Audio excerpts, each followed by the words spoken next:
So I've been reflecting recently on what is the most, one of at least one of the most foundational things that is necessary in order to achieve real lasting success and positive transformation in life. If you want to manifest a life that is fulfilling to you, this seems to be necessary. If you want to resolve any kind of dysfunctional patterns that you might experience in behavior or thought or emoting, then this seems to be necessary. It's something that comes up time and time again when I'm working with clients, and certainly is something that I can relate to. And it has to do with safety. So I can't tell you how many times it is that I'm working with somebody and we're exploring what it is that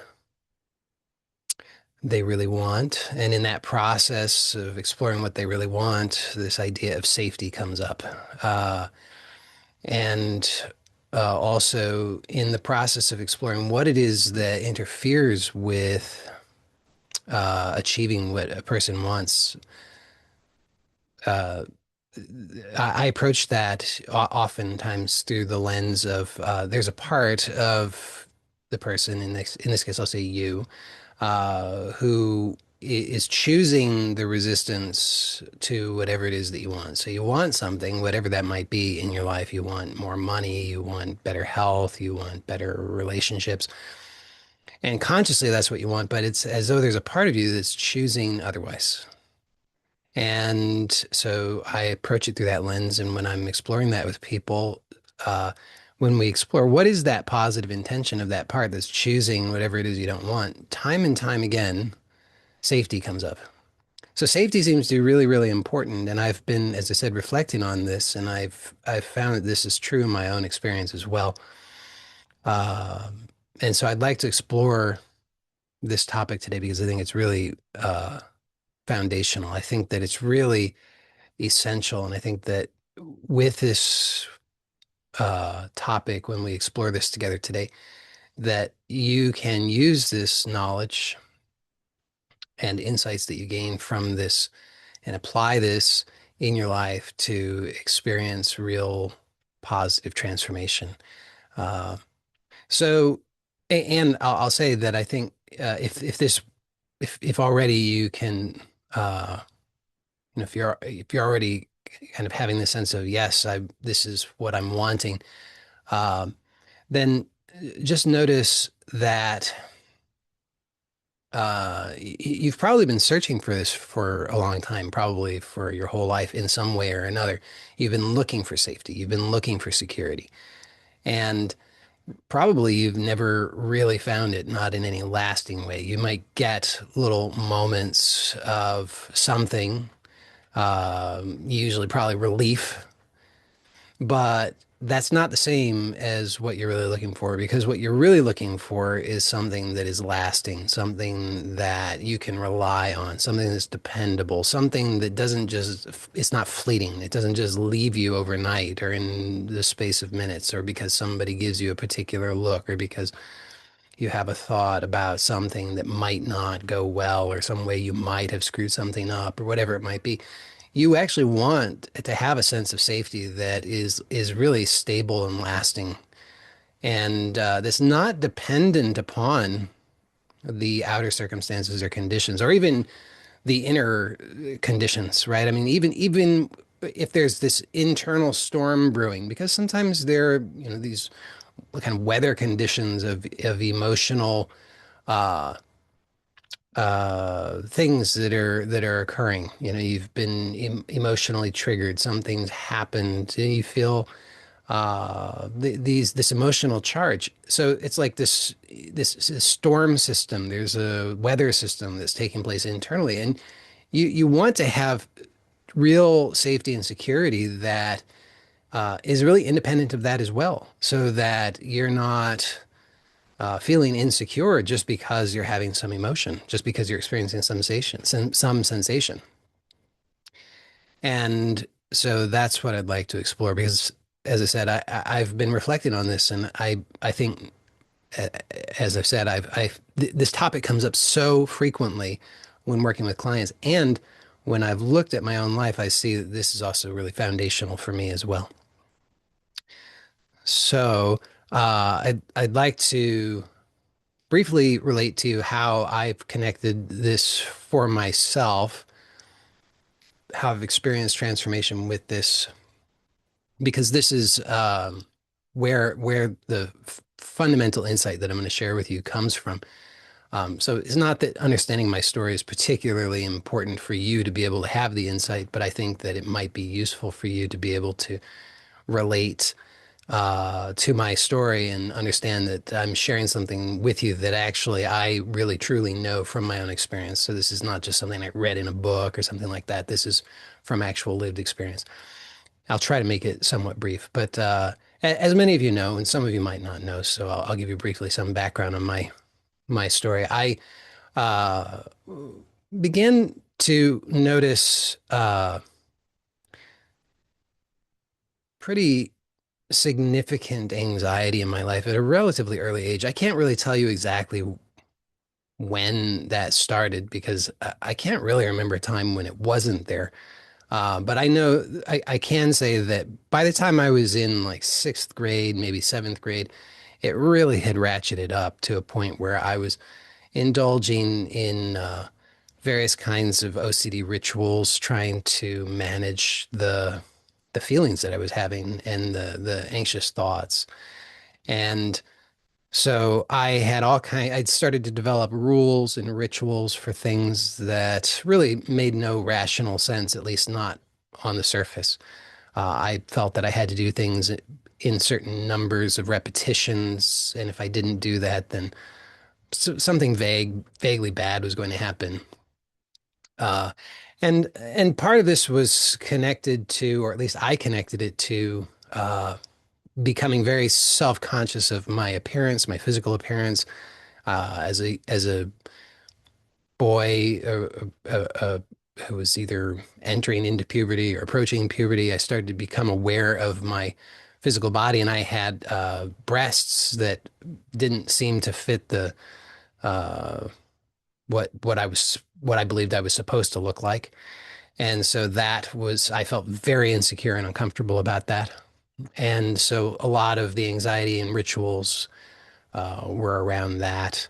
And then I developed disordered eating. So I had a lot of anxiety around eating. I felt like I had to always be doing things in a very pure way. Had a lot of fear about contamination of various kinds. And over the years, that morphed into a sense of kind of or at least I don't know if it morphed. Maybe it was always there, but it certainly uh, became more apparent that I was concerned not just about physical contamination, but sort of energetic, spiritual contamination. I was afraid of condemnation from God, that I would be abandoned by God if I didn't do things the right way.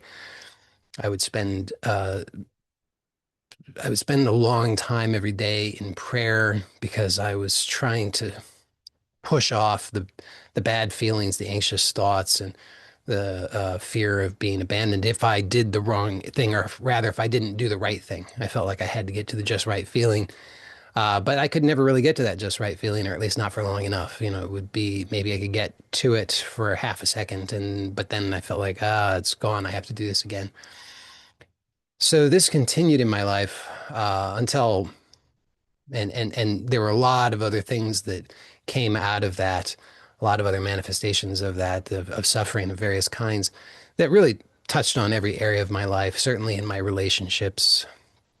I was very insecure in relationship. I was always overthinking. I was worrying. I felt like my only value was what I did, not who I was.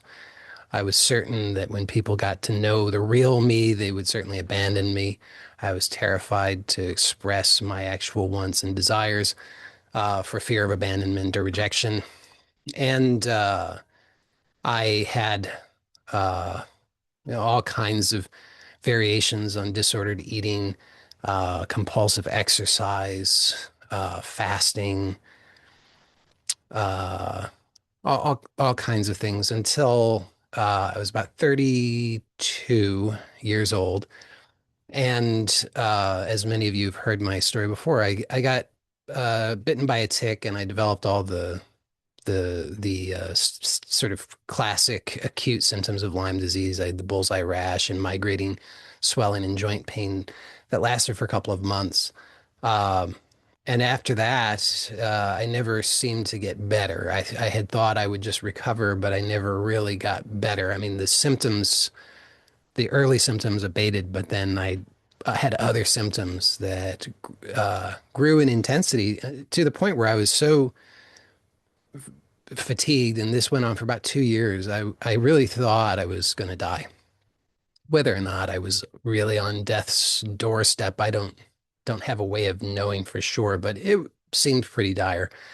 And so I realized in that moment that I really needed to do something differently because I just knew that if I, or I sensed, I believed that if I continued the way that I had conducted my life up to that point, that it wasn't going to work out well. Because I just was reflecting back over all of my life and I realized, well, it really hadn't worked out well. I had been doing my best. I'd been trying really, really hard. So it wasn't for lack of effort. It wasn't for lack of information. It wasn't for lack of sincerity. It wasn't for lack of dedication. It wasn't for lack of any of these things. It was actually just because what I was doing was not working. What I was doing was actually making things worse. So I had to really tell the truth about that. I think that was really foundational because if had I not been able to tell the truth about that, I don't think that I could have taken the next steps because the truth is the next steps were not comfortable. Uh, Not that what had preceded was comfortable by any stretch of the imagination, but it was familiar. And what was necessary, at least what I deemed was necessary, was to venture into what was unfamiliar, or at least unfamiliar response to life rather than the familiar reaction. But that self-honesty of, you know, this is just not working. What I'm doing is not working. What I'm doing is making things worse. Gave me the clarity that I needed in order to commit to doing something differently. So what followed then was that I started to actually look at, well, what's really going on? I mean, I've got on the surface, I've got so many problems. I mean, I didn't even know where to begin to count the problems. I had so many problems. I didn't even know, I was really overwhelmed and at a loss in terms of trying to figure out how to sort that out at the surface level. So I looked more deeply and I asked myself, well, what's the common thread here? What is it that I've been doing? What's the real problem? What am I really trying to deal with here? And what I noticed was that underneath all of it, what I was really trying to do was I was trying to manage or avoid my feelings, and in particular, I would say sensations. So when I reflected back on my whole life, I found that this was the common thread. So regardless of whatever thoughts, paranoia, fantasies, worries, concerns, whatever the external objective variables might have been, the underlying common thread throughout all of it, from as early on as I could go to all the way until that present moment, was I felt sensations that I didn't like. I felt terrified by those sensations. I felt that I needed to I need to get rid of those sensations. I felt very, very strongly that it was necessary to avoid those sensations at all costs, at any costs. And I had certainly paid a very steep cost in order to do that. Because as I said, it really had just ruined um, pretty much everything in my life. I mean, it had ruined my relationships. It had ruined my finances by that point, even though I had done really well financially up to a point. But It got to a point where I was just hemorrhaging money because I was so desperate to get away from those sensations. I would do anything. I would go anywhere. It didn't matter what the cost was. I said, "Hey, whatever. I've until I've got no more money left, I'll just use the money to try and get away from these sensations." So it had really ruined my life. It had ruined my health. So I was in a I just told the truth about it. Okay, what I'm doing isn't what I've done hasn't worked, and what I've been doing all along has been fundamentally about trying to get away from these sensations, trying to manage, fix, or avoid these sensations. So I really started to take a look, and I noticed, okay, well, these sensations don't there doesn't seem to be any proof that these sensations are actually harmful. I don't I think I don't like them. There's a kind of intensity to them. I'm not sure how to function with these sensations. There's a lot of things about the sensations that I could say that are not exactly pleasant, seemingly. So it makes sense that I would want to try and do something about them. However, really, when I tell the truth about it, there's nothing that I can say is clearly harmful about the sensations. Whatever else I might be able to say about them, I can't know that they're harmful. I can't know that allowing these sensations is actually going to hurt me. But I can know because I have an abundant body of evidence demonstrating that this is true, that when I try to avoid those sensations, that is harmful. Now, the problem is that in the moment, sometimes I was able to produce a relative relief temporarily from the sensations, and that was the seductive trap. Is I mean, it's not like I was totally stupid. I I wasn't doing things that were completely ineffective in the short term. I had developed lots of strategies that sometimes, most of the time even, would work relatively well as far as it goes, to temporarily produce some relief from the sensations. Unfortunately, though, that relief might last a second, 2 seconds, a minute, 10 minutes, but rarely longer than that. So I was in this trapped in this vicious cycle of I'll do anything to avoid these sensations or reduce the intensity of the sensations, but it's only going to last for a very short amount of time, and then I'm going to be right back on that hamster wheel, so to speak, just chasing after trying to get the next relief.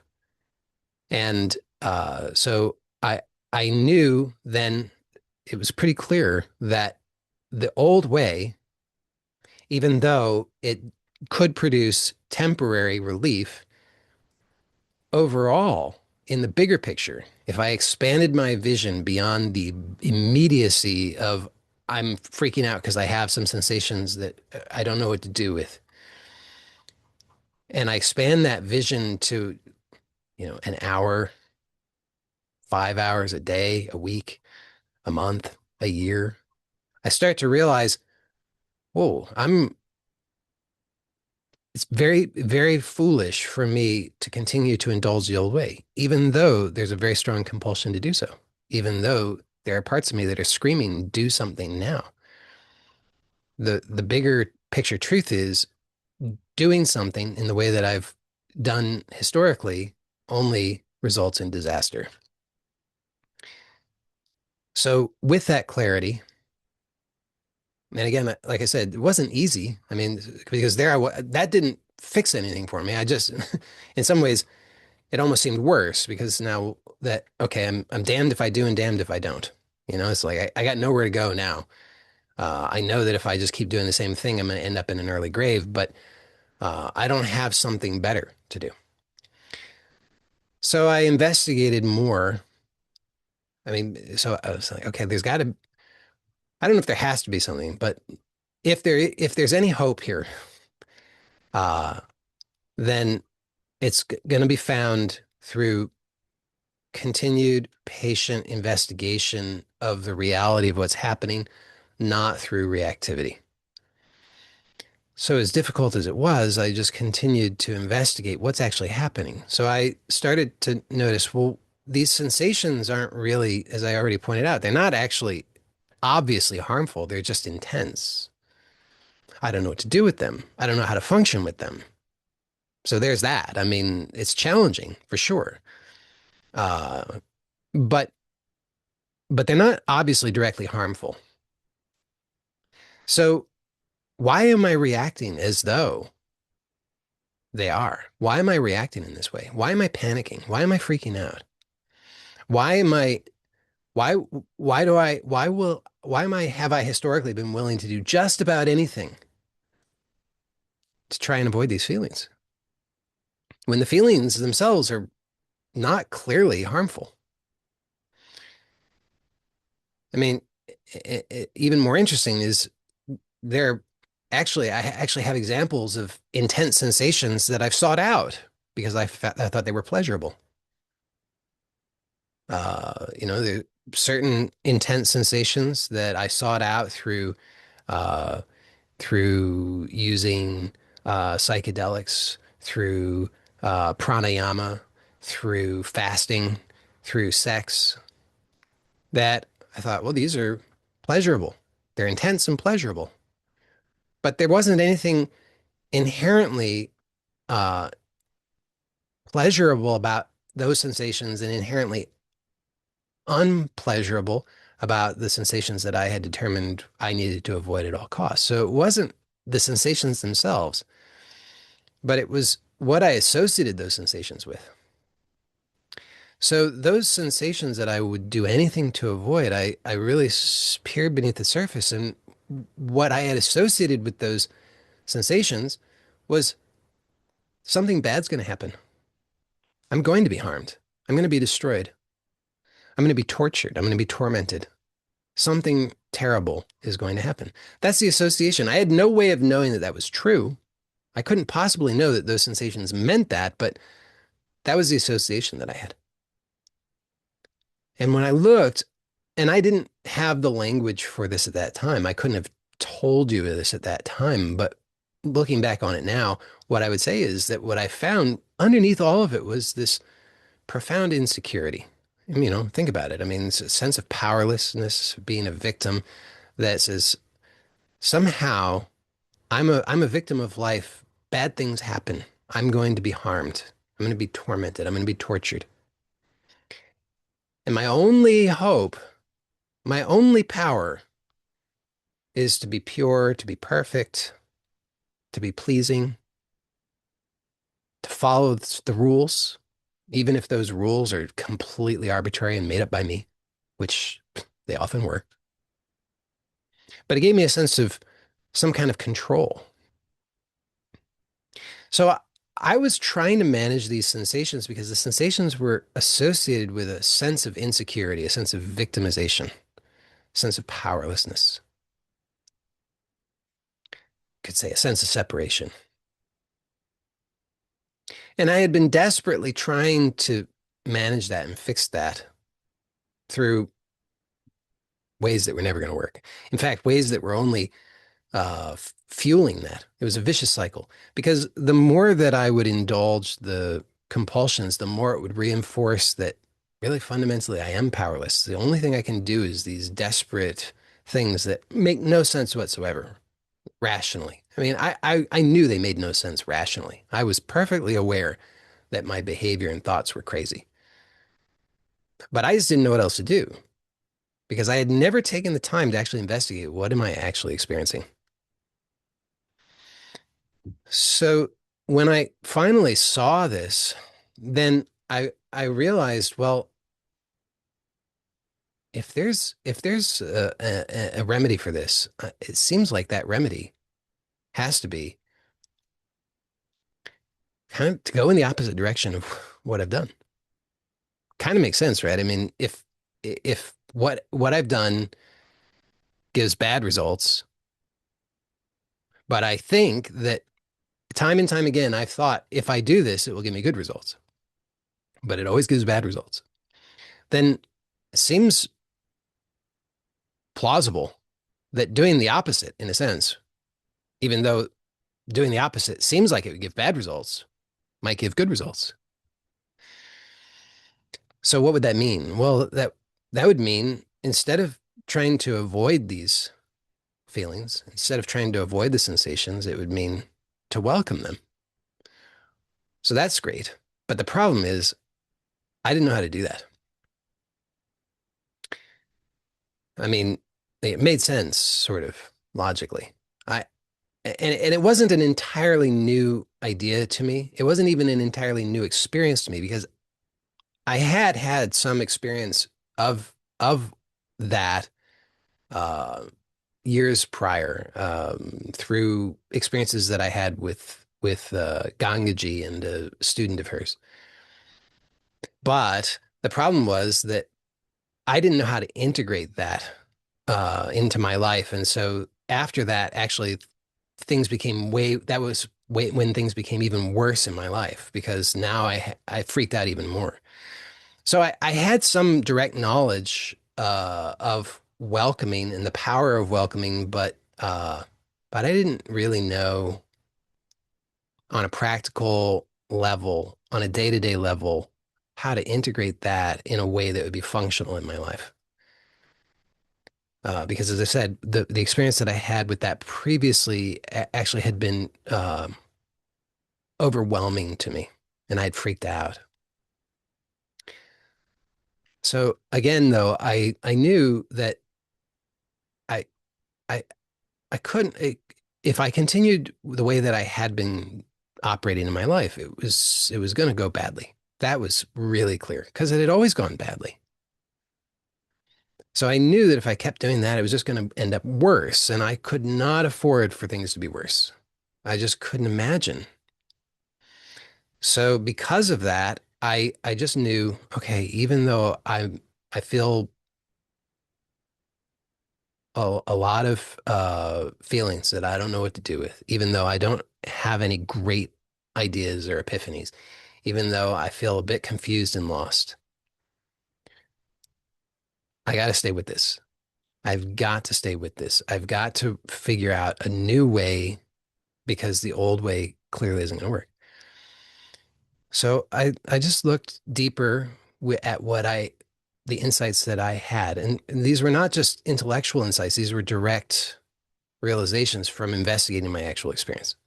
So I was really looking directly to my experience, not just analyzing, but actually feeling into it. I was actually feeling into what's really going on here. And again, I noticed there's these sensations.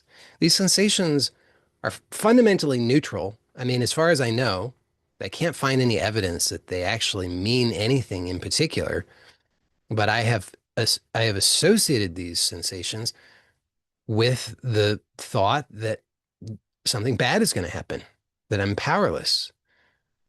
This is scary, and that I need to do something.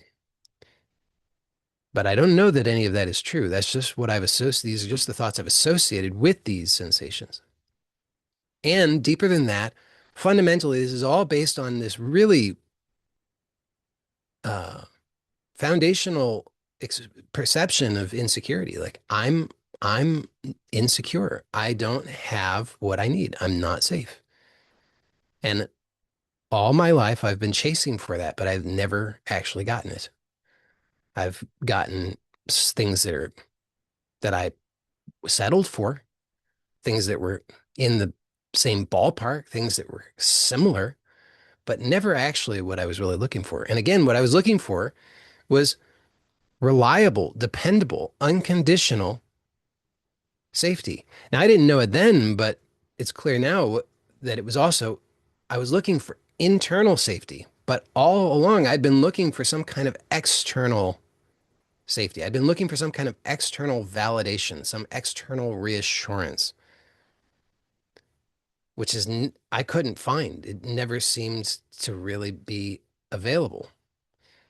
So what I was ultimately looking for, again, even though I didn't know it then, was internal safety. But in some way, even though I couldn't have given that language to it, I had a sense of it when I was investigating in that moment. That's what I'm looking for.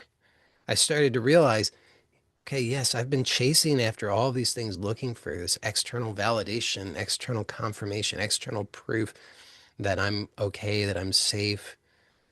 But that doesn't work. It really doesn't work.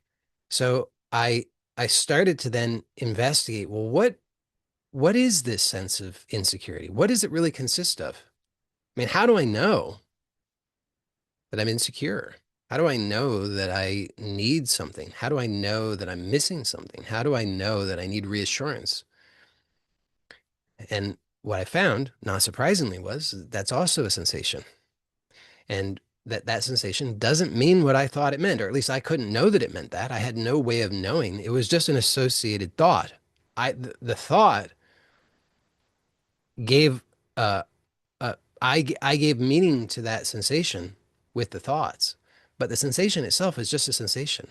And what I noticed when I investigated was that the sensation really kind of came down to tension. So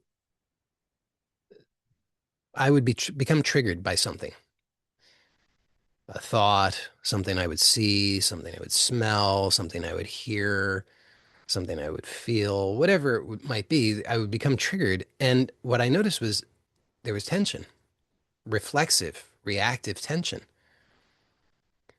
And I noticed that that tension didn't seem required, actually. There was there was actually no real obvious threat. So I didn't have any reason to believe that I needed that tension. I didn't need that tension in order to breathe. I didn't need that tension in order to do basic bodily functions. There was no actual obvious threat that I needed to defend myself against. So holding that tension was not helping me. But what I started to become curious about was maybe that tension is actually feeding into this cycle, which apparently is a vicious cycle, which fuels the sense that I'm insecure, that that I'm not safe, that I need to do something, that just leads into all these compulsive behaviors, obsessive thoughts, bad results in my life, more things to panic about. Round and round it goes. So I started to become curious. Well, could I soften that tension? And what I realized right away was that all of my strategies for trying to do that were total failures, because the only strategies that I knew up to that point were strategies of uh, force. So many of you have heard me or seen me use this analogy of making a fist with one hand and then trying to pry the fist open with the other hand. And that's if the outcome is to release the fist, then it's possible to get a superficial outcome that looks like that by using force to pry it open. But the problem is that it doesn't actually give the deeper outcome that's wanted. It approximates it on the surface, but there's still this unnecessary tension and force being used, which just feeds back, I'm not safe. So the only strategies that I knew up to that point involved using force. It was just through exerting my will. And that, as I said, that became very clear right away that that wasn't going to work. That just made things worse. So it's kind of back to the drawing board. But as I continued to investigate it, what I found was actually through intention. So not through force of will, but just through intention, just having the intention and then allowing, it was possible for me to release or soften some of the tension, not a lot. So it wasn't like I suddenly became so relaxed. I was like a puddle of goo. Far from it. I was still super uptight. But just a little bit, I was able, through intention, to allow for some of that, little tiny bit of that tension to soften. And of course, then it would just snap right back. because I was so afraid. I'm like, I'm not safe. I need this tension. I need to protect myself. I need the armor. But then I just notice, well, could I allow that to soften a little bit? And I would allow it to soften a little bit. And maybe I could allow it to soften for half a second, maybe for a second, maybe for 2 seconds. But the second that I would breathe or move again, it would snap back. But this was a revelation to me because it's like everything shifted. It wasn't the the the the clouds parted and angels choirs and that kind of thing.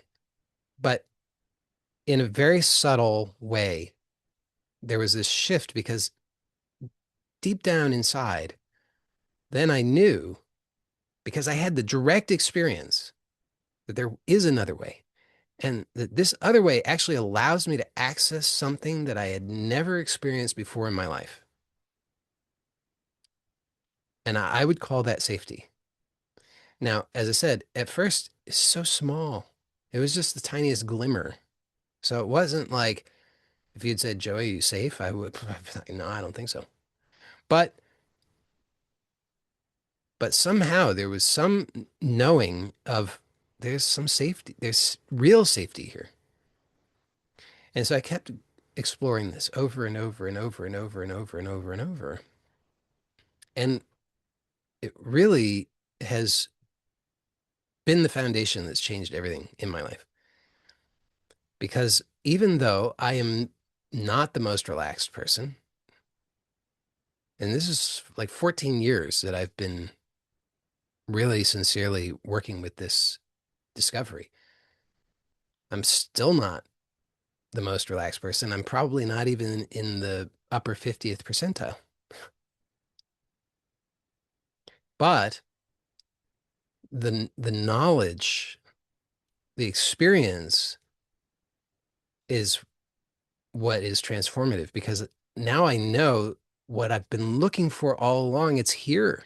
It's reliable. It's dependable. It's always here. It doesn't matter what's going on. It doesn't matter what the intensity is. It doesn't matter what sensations are happening. It doesn't matter what conditions are present. It doesn't matter what other people are doing or saying. Always, what I find is when I look within myself, I have the ability to become aware of the unnecessary tension and to have the intention to allow it to soften and just allow to whatever degree. And maybe it softens and maybe it doesn't. At this point, it's not even important actually that it does. But just through that, there's a, reliably, dependably, 100% always, I find that there is a foundational safety that's here. It's not a guarantee of the eternal preservation of the body. It's not a guarantee that there will be no unpleasant surprises. It's not a guarantee that the conditions of my life will always be the way that I want them to. Because that was the falseness that I had previously been looking for that had made things worse. I'd been caught in that vicious cycle thinking I need these external things in order to be safe. I need to have a guarantee that I'll always have the eternal preservation of the body, that I'll never experience any unwanted sensations, that other people will behave in good ways, that the conditions of my life will be pleasing to me, that no unpleasant surprises will ever occur. And of course, life doesn't seem to work that way. So that was only a recipe for disaster.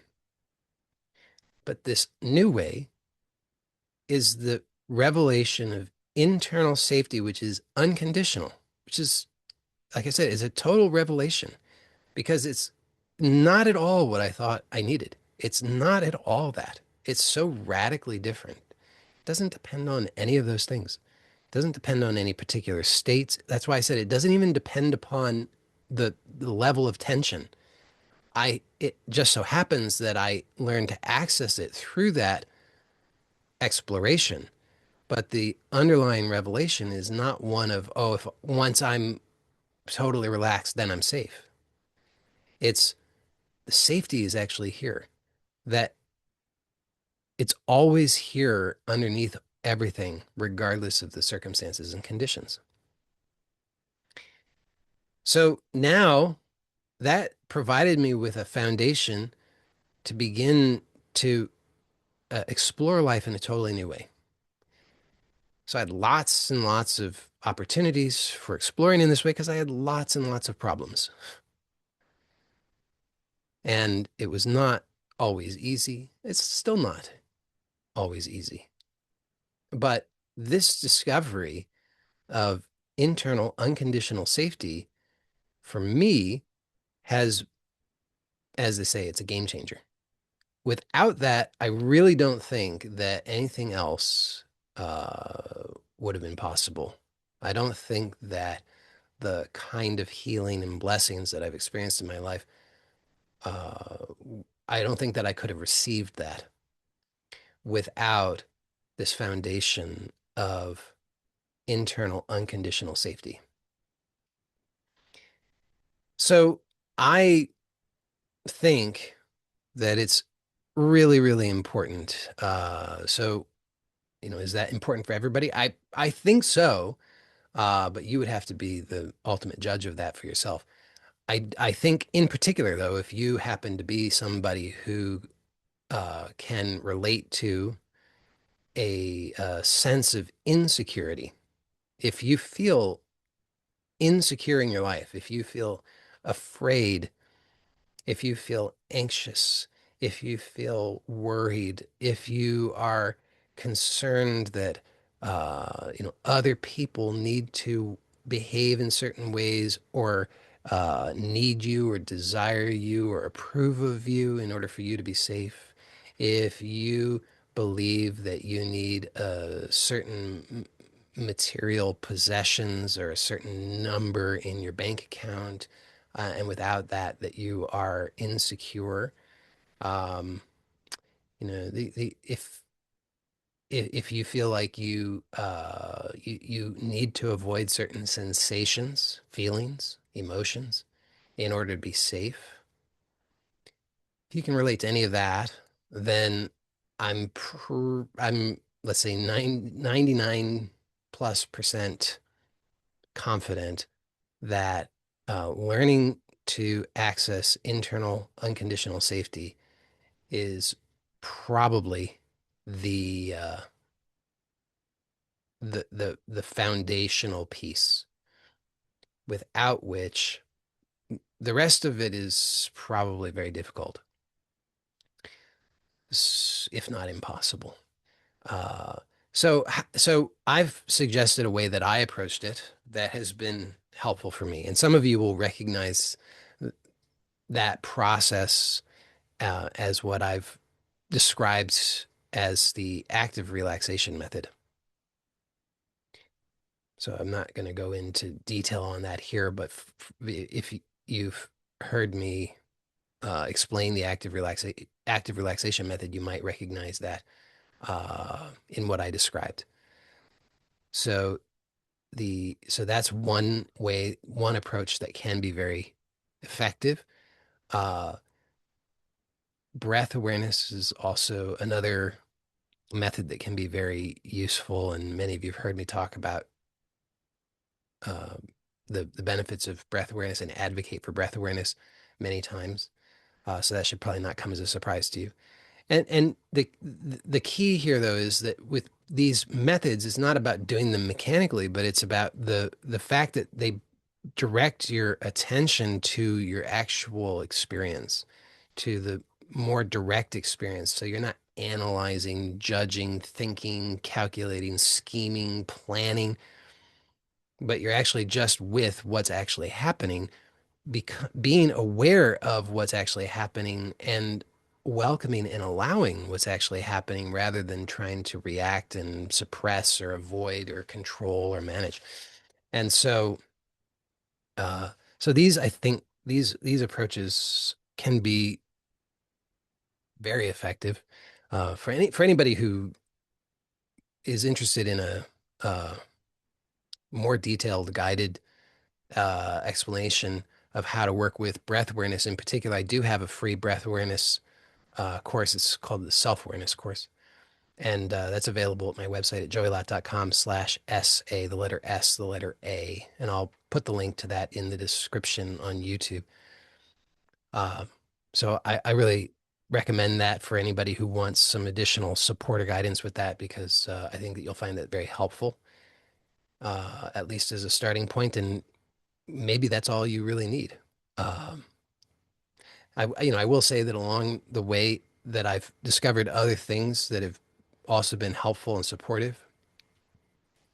And I really think that this foundation of being able to connect to, access, and locate safety internally and unconditionally is the foundation without which the rest of the things work less well or not at all. Because as I've pointed out, at least it's been my experience, or that as long as that underlying habit is one of trying to fix, avoid, manage, control, then it just feeds into a vicious cycle that just feeds back. I'm not safe. I'm not safe. I'm not safe. I'm not safe.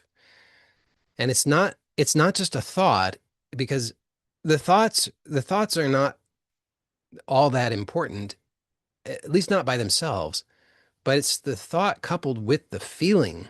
So the thought, I'm not safe, and it doesn't have to be a conscious thought. It's probably unconscious most of the time, but that's the meaning that's given to the sensation. So there's a feeling, and when that feeling and that thought or that meaning are combined, and it's just fed by this vicious cycle of reactivity, panic, trying to avoid, trying to, overthinking, uh, trying to always be one step ahead of other people, anticipating their needs, their wants, trying to always, people pleasing, all of the various things that strategies that people develop, all actually feeds back into this vicious cycle of I'm not safe, I'm not safe, I'm not safe. And so it doesn't even matter how much you accomplish. And I think this is a pattern that many people can relate to. Um, it was my experience in my own life that I was a high achiever.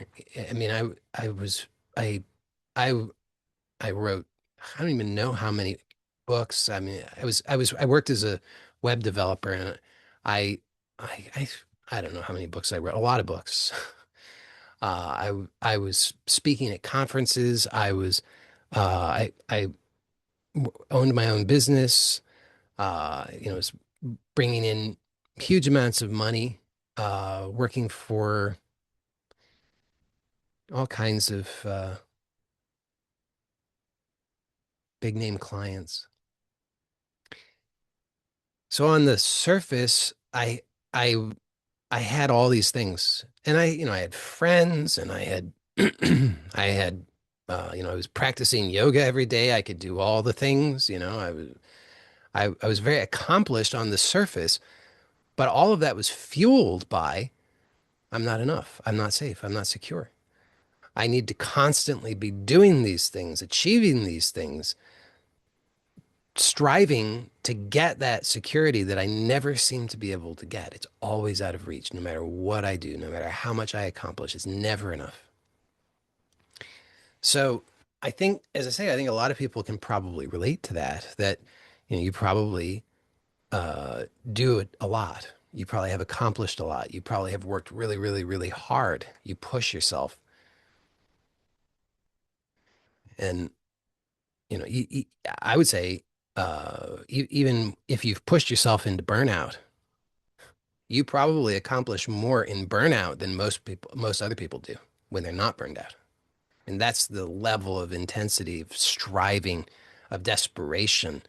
Uh, and so, on the surface, you may either presently or at least in the past have accomplished a tremendous amount and have a lot of success, at least in certain domains. But it's never enough. It never actually gives you what you really want, because it's always trying to source that outside. And what the real safety is not found outside because that external so-called safety, it doesn't even exist. It's a fantasy.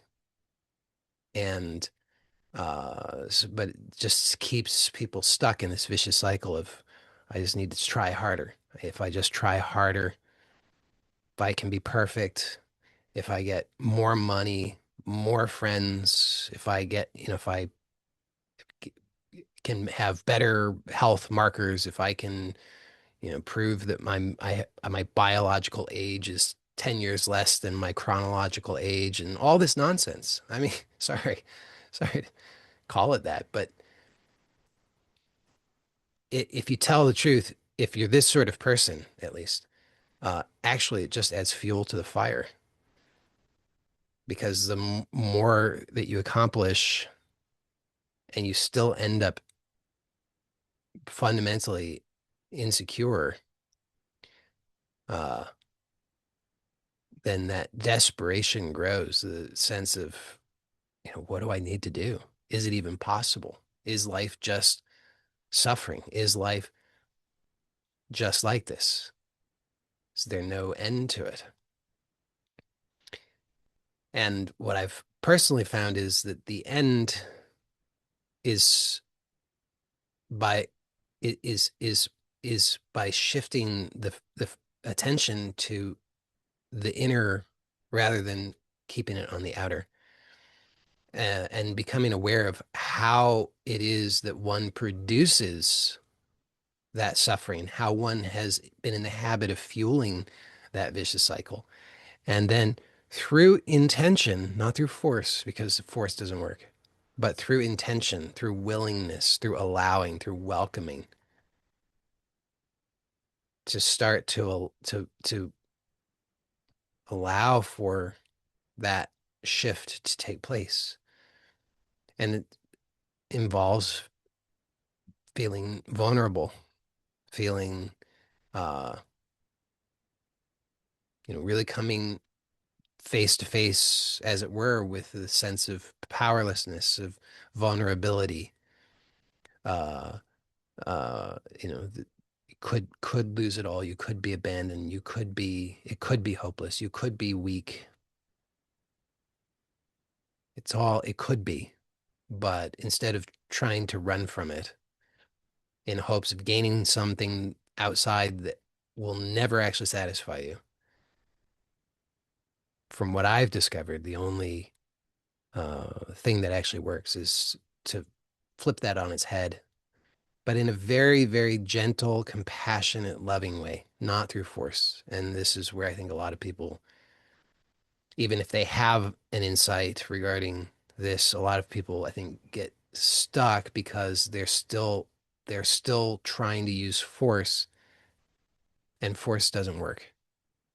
So, uh, because I mean, if you think about it, just fundamentally, if what you're wanting is safety, it doesn't make any sense that that's going to be something that can be had through force.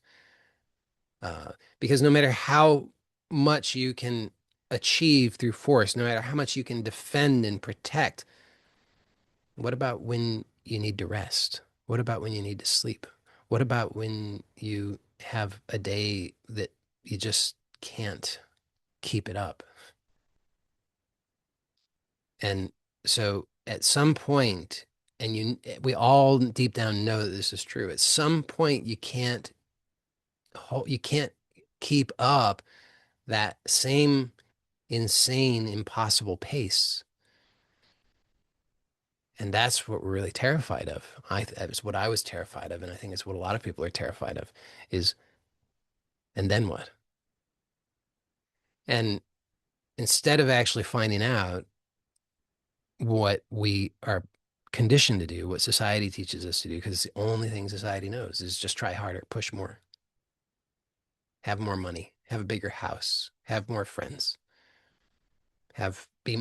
make yourself more attractive according to social norms. Whatever you got to do, do it. Fool yourself that you're gonna make your body live forever. Whatever you got to do. That's what society teaches. Um, but I don't think it ever works. And what does seem to work, what certainly worked for me, is, as I said, to flip that on its head and be willing to really acknowledge that, okay, this is where I'm terrified of going. And yet it's inevitable. I can't outrun this forever. In fact, the truth is I've never actually outrun it. Wherever I go, there I am. It's always here, isn't it? I mean, if you can relate to this, if you can recognize that insecurity within yourself, if you can recognize that you've been trying to avoid sensations, they're always here, isn't it? It's always here underneath all of it. It might not always be as intense, but it's always here. And so trying to outrun it, trying to overpower it, trying to drown it out with the the wealth and the accolades and all the rest of it doesn't work. So uh, my experience has been going 180 instead of trying to run away from it, go right into it, welcome it, say yes, but in a gentle way, not in a forceful way, because as I've already said many times, the forceful way doesn't work. And trying to be aggressive in any respect, even in terms of just saying, okay, I'm going to go all in. I'm going to release all the tension and I'm going to stay with this for as long as it takes. That's pretty aggressive and it doesn't seem to work either. It seems, I mean, like I said, that was kind of my experience that I referred to with Gangaji and one of Gangaji's students many years ago is kind of tried that aggressive approach. And I'm not suggesting that that was what Gangaji was encouraging, but that was how I understood it at that time. And I thought, okay, I got to just aggressively uh, remain completely open and not indulge any kind of self-protective mechanism. And that freaked me out. It was too aggressive. Is that too aggressive for everybody? I don't know. Probably not, but probably for most people. And so what I personally have found, and I think this could be also because I probably fit the profile of a highly sensitive person, you know, so of I'm more skewed in that way of being sensitive. So aggressiveness doesn't work well for me. Uh, so maybe you're different. Maybe aggression works perfectly well for you, but for me, it doesn't work. And so what I've found is that just taking this gentle approach, this compassionate approach of, okay, what can I meet right now? What can I welcome right now? I don't have to be perfect in it, but can I just notice where there's some unnecessary tension right now, trying to protect me, trying to keep something at bay, and could I just allow that to soften a little bit? Not to completely dismantle my fortress and say, "Come on in, enemies," because that's a little too aggressive for me. Could it work? Yes. But for me, it's too aggressive. So I had to honor myself and just take a gentler approach of, well, you know, maybe using that metaphor of the fortress. Okay, could I take one brick out and peer through? Okay, I could do that. I feel vulnerable, but it's manageable. And if I do that consistently, day after day after day after day, what I find is that my life transforms. And it comes from recognizing, again, as I've said, that this real security that I've been looking for, the real safety, is not something that is conditional and found externally. It's something that's found internally and it's unconditional. So again, regardless of how much tension there is, regardless of what the circumstances are outside or inside, regardless of my mood, my thoughts, what sensations are occurring, it's actually possible to locate and connect to this safety that is here, that is untouched by all of it. And what this has given me is access to peace that I didn't previously know was possible. Do I still have reactivity and fears? Sure. Do I still have preferences? Sure. Would I, do I prefer to feel the way that I would prefer to feel? Yeah, of course. Do I want to feel, uh, relaxed, calm, easygoing, energetic, optimistic, enthusiastic, connected, joyful, passionate? Yeah, of course. Do I always feel that way? No. But but my ability to connect to safety does not depend upon how I feel. And that's changed everything for me. And I think that it could be very transformative for many other people, probably many of you as well, which is why I'm sharing it. Uh, so hopefully you have found some value in that. That's my intention in sharing it. As I said earlier, for anybody who doesn't yet have access to the free self-awareness course that I offer, that is very compatible with what I just talked about today and very supportive, and a great starting point, then I encourage you to get access to that. And you can get that at my website at joeylott.com/SA. And as I said, I'll put that link in the description on YouTube. So that's what I wanted to share today. For those who are here live, if you have any questions or anything that you would like to explore together in the remaining time, you can put those in the chat. And once we've done all of that, then we'll wrap up for today. So give you a moment. If you have anything, feel free to put it in the chat. And of course, if nobody has anything, that's perfectly fine as well. But if you do have anything, now would be the time to do that.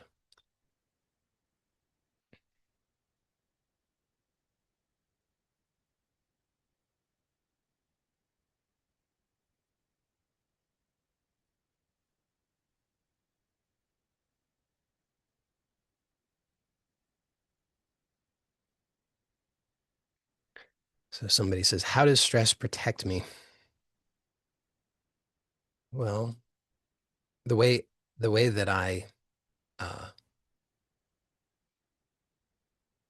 work with this that I've found very useful is, and I mentioned this earlier, is to think of this as a part. So consciously, I don't want stress, at least not distress. Um, so on a conscious level, it makes no sense, right? I mean, on a conscious level, I say, well, it's only harmful. This is bad. It's unpleasant. It's not good. But the way I approach this is I say, okay, consciously, I don't want the stress, but there's a part of me which is choosing this stress. And so then I just ask that part, what is your positive intention with this stress? So I'll, if I'm going to think of a specific situation in which I experienced distress. Let me think of one.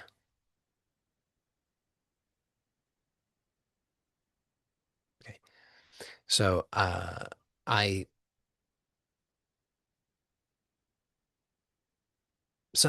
I frequently experience some, admittedly mild, but nonetheless, I experience some mild distress, when my in-laws visit. So, so consciously, I don't want to experience that, but, I can ask this part of myself, what is your positive intention in experiencing distress when my in-laws visit? And I just listen for the response. And the part says, well, to protect you from uh, their negative judgments and any other harmful energies they might bring, any kind of negativity they might bring, just to protect you. So, uh, so maybe I consciously think that makes sense, or I consciously don't think it makes sense, but either way, I can just thank this part because this part is being honest with me. So thank you for having that positive intention of protecting me from their judgments and any negative energies they might have. And then I can ask when I could approach this several different ways. One way would be to ask, what do you want instead of being instead of their judgment? And I think that would be more useful in this case, but I'll tell you the other thing too. But I could say, what do you want instead? Or I could say, when you have that protection from the negativity and judgment, what does that give you? But I'll approach it the other way for this demonstration. So I'd say, when you have the what do you want instead of their negative judgment and uh, negativity? And this part says, what I want instead is not a surprise, to feel safe. Uh, and I would go further with this. I would say, okay, thank you. And when you are safe, what does that give you? And I feel love. So, so the positive intention in this example, this part is love. Its strategy is uh, to experience some unease or distress because its perception is, well, there might be, there might be some judgment, negative judgments or negativity that I need protection from. And somehow, if I experience this distress, that's going to help me. It doesn't have to logically make sense, although I'm sure that from an evolutionary standpoint, there is some reason why that would be the case, because it certainly seems to be a common, if not universal, reaction, not necessarily to in-laws, but to things that are perceived as possibly being some kind of threat, is to experience stress, tension, this activation of the uh, nervous system in particular ways. Now, so from an evolutionary standpoint, that's must be advantageous. But from my individual personal point of view, living my life today as a human in my reality, that does not benefit me. And I think part of that is the difference between being unconscious and conscious. So maybe that benefit is there, maybe it evolved out of being a tendency toward being unconscious. So maybe in an unconscious state, that's the best case scenario. But when one is conscious or has the capacity for being conscious, then there are better options. And so I just accept that, that was the best that I knew how to do up to a certain point in my life. I didn't know that there was any other option, so I just fell back on that old standby, which probably animals have been depending upon forever, and that's okay. There's a positive intention there. It's to keep me safe so that I can experience love. That's beautiful. The problem is just that it kind of backfired in my current context. So in a different context, it might have worked, but in my current context, it doesn't work. So the good news is I now have an option, an opportunity to learn how to do it differently. So so knowing that what this part actually wants is love, then I can just explore, well, if there was a way to experience love without needing to react with distress, would that be something that this part would be interested in? And the response I get is, yeah, it's kind of intrigued. Now, I don't yet know what that looks like. I don't even need to know at this point. It's enough just to open that possibility. So so how is it that stress is the question was, how is it that's gotta go back here. Um, I lost it. Oh, how does stress protect me? Um, so on again on the surface, it's not clear that it does necessarily, although again, from an evolutionary perspective, I assume that it has been protective. But in our current context, it's probably not helping. And so But it was the best that we knew how to do. So the good news, though, is that we can choose differently by being conscious. I now see that I missed some others that were before that. Um, so somebody says their comment is bipolar, very depressed. Uh, well, I mean that sounds like a medical diagnosis, which I have no ability to comment on since I'm not a medical professional. But uh, as another human being, what I who has experience of being a person, um, and having compassion and wanting you to uh, have access to other options in your life. What I can suggest is that you might find it helpful to drop the labels for yourself. I mean, if you feel it's appropriate and necessary to seek out medical help, then that within that context, that may or may not be helpful. But for your own investigation of your own experience, it's probably not helpful to work with labels because that kind of keeps you at a distance from directly observing your actual direct experience. So my recommendation would be just when you're exploring for yourself, consider dropping the labels and just finding out, apart from the labels and the stories that you have, what's the actual experience? Kind of like what I was describing throughout the talk today. That I mean, I could, if I'm looking for a solution to OCD, well, that's a very different thing than looking for uh, what am I actually experiencing? What's actually happening? What am I doing? How am I reacting? What other possibilities are available to me? How might I actually be unconsciously contributing to or producing the unwanted experiences? And what insights could I work with that could allow me to do it differently?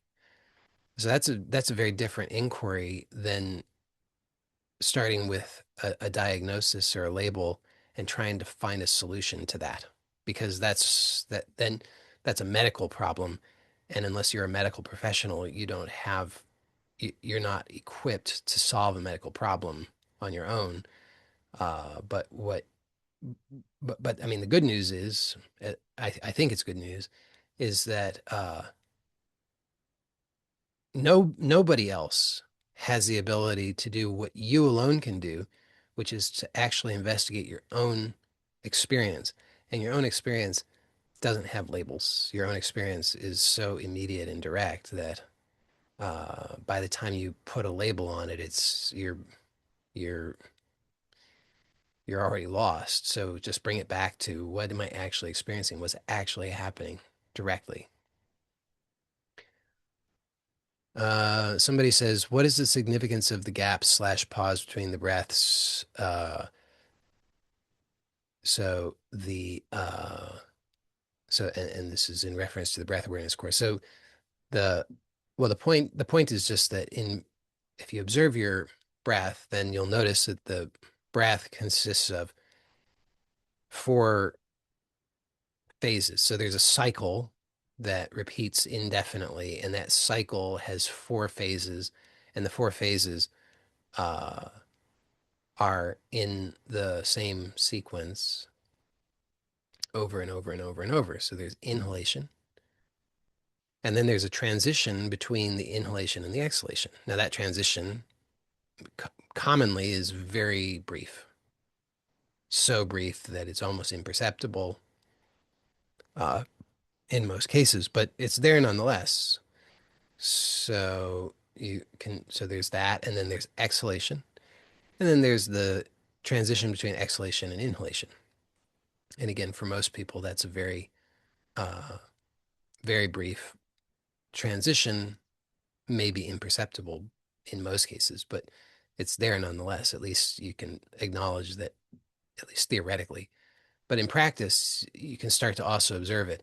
So what's the significance of that? Well, I mean, lots of different significance has been ascribed to it by different people. Uh, but I don't think that in my experience, I don't think it's useful or necessary to have any to ascribe any particular meaning to it, and certainly not to try and overlay the meaning that you get from somebody else. I think it's much more useful just to stay with the direct experience and allow it to reveal to you whatever it does reveal to you, and not worry about whatever it doesn't reveal to you, because it's really it's not primarily an intellectual exercise. You don't even need to have any intellectual understanding of anything. So, and I don't really know.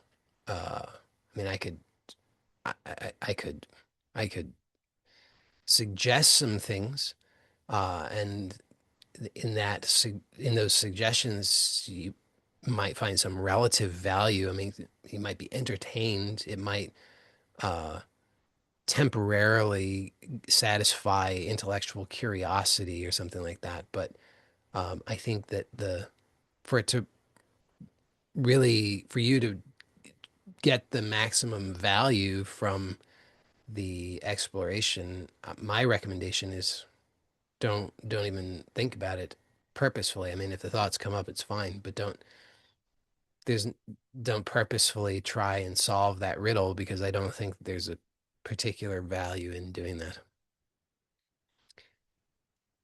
All right. Next person says, we were talking about safety. It's not uncommon, and it's even very heavily preached online that money provides a kind of safety. I, of course, don't want to buy into that, so I do relaxation practices and realize abundance within. This is the only way out. Uh, well, the thing about money is it can definitely not buy you real safety, and it can't buy you um, happiness. It can't buy you love. It can't buy you meaning. It can't buy you purpose. It can't buy you what you're really looking for in life. It can give you things that superficially approximate what you're looking for, because it can give you a certain degree of material security. It can give you access to resources that can allow you to achieve many things that approximate happiness or purpose or love or whatever. But it doesn't actually give you really what you're looking for. It's only things that superficially approximate that. So, so I think that's useful to keep in mind, is that the money can never actually give you what you want. And there's not a particular virtue in poverty either. So while money can't buy you what you really want, money can offer you certain levels of comfort, and it can expand your reach in certain areas. So it can be a useful tool. And I think that if you have an authentic desire for money, then I think it's great and appropriate to fulfill that. But of course, as you point out, I mean, most of the time, the messaging is money will solve your problems. If you're unhappy, get more money. If you feel insecure, get more money. If you whatever, money is the thing that solves the problems, and that's just not true. And so if you're chasing after money, thinking that money is going to solve your problems, then you're only going to be disappointed. As there was a point in my life where I had, for me at that time, just ridiculous amounts of money. Uh, I was I was paid very, very well. Uh, I had no shortage of clients who were willing to pay me my exorbitant fees. But the problem was for me that because I had because I was trying to solve my problems by any means necessary, including money, it kind of just magnified my problems. It certainly uh, certainly led to some tax complications that I at one point because I was technically for tax purposes I lived in the state of Massachusetts, but I was not. I had because of anxiety, I didn't feel safe.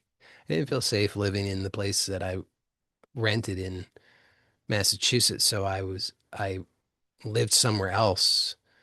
Actually, I lived many different places. I was just running. I was just running, trying to run away from my problems.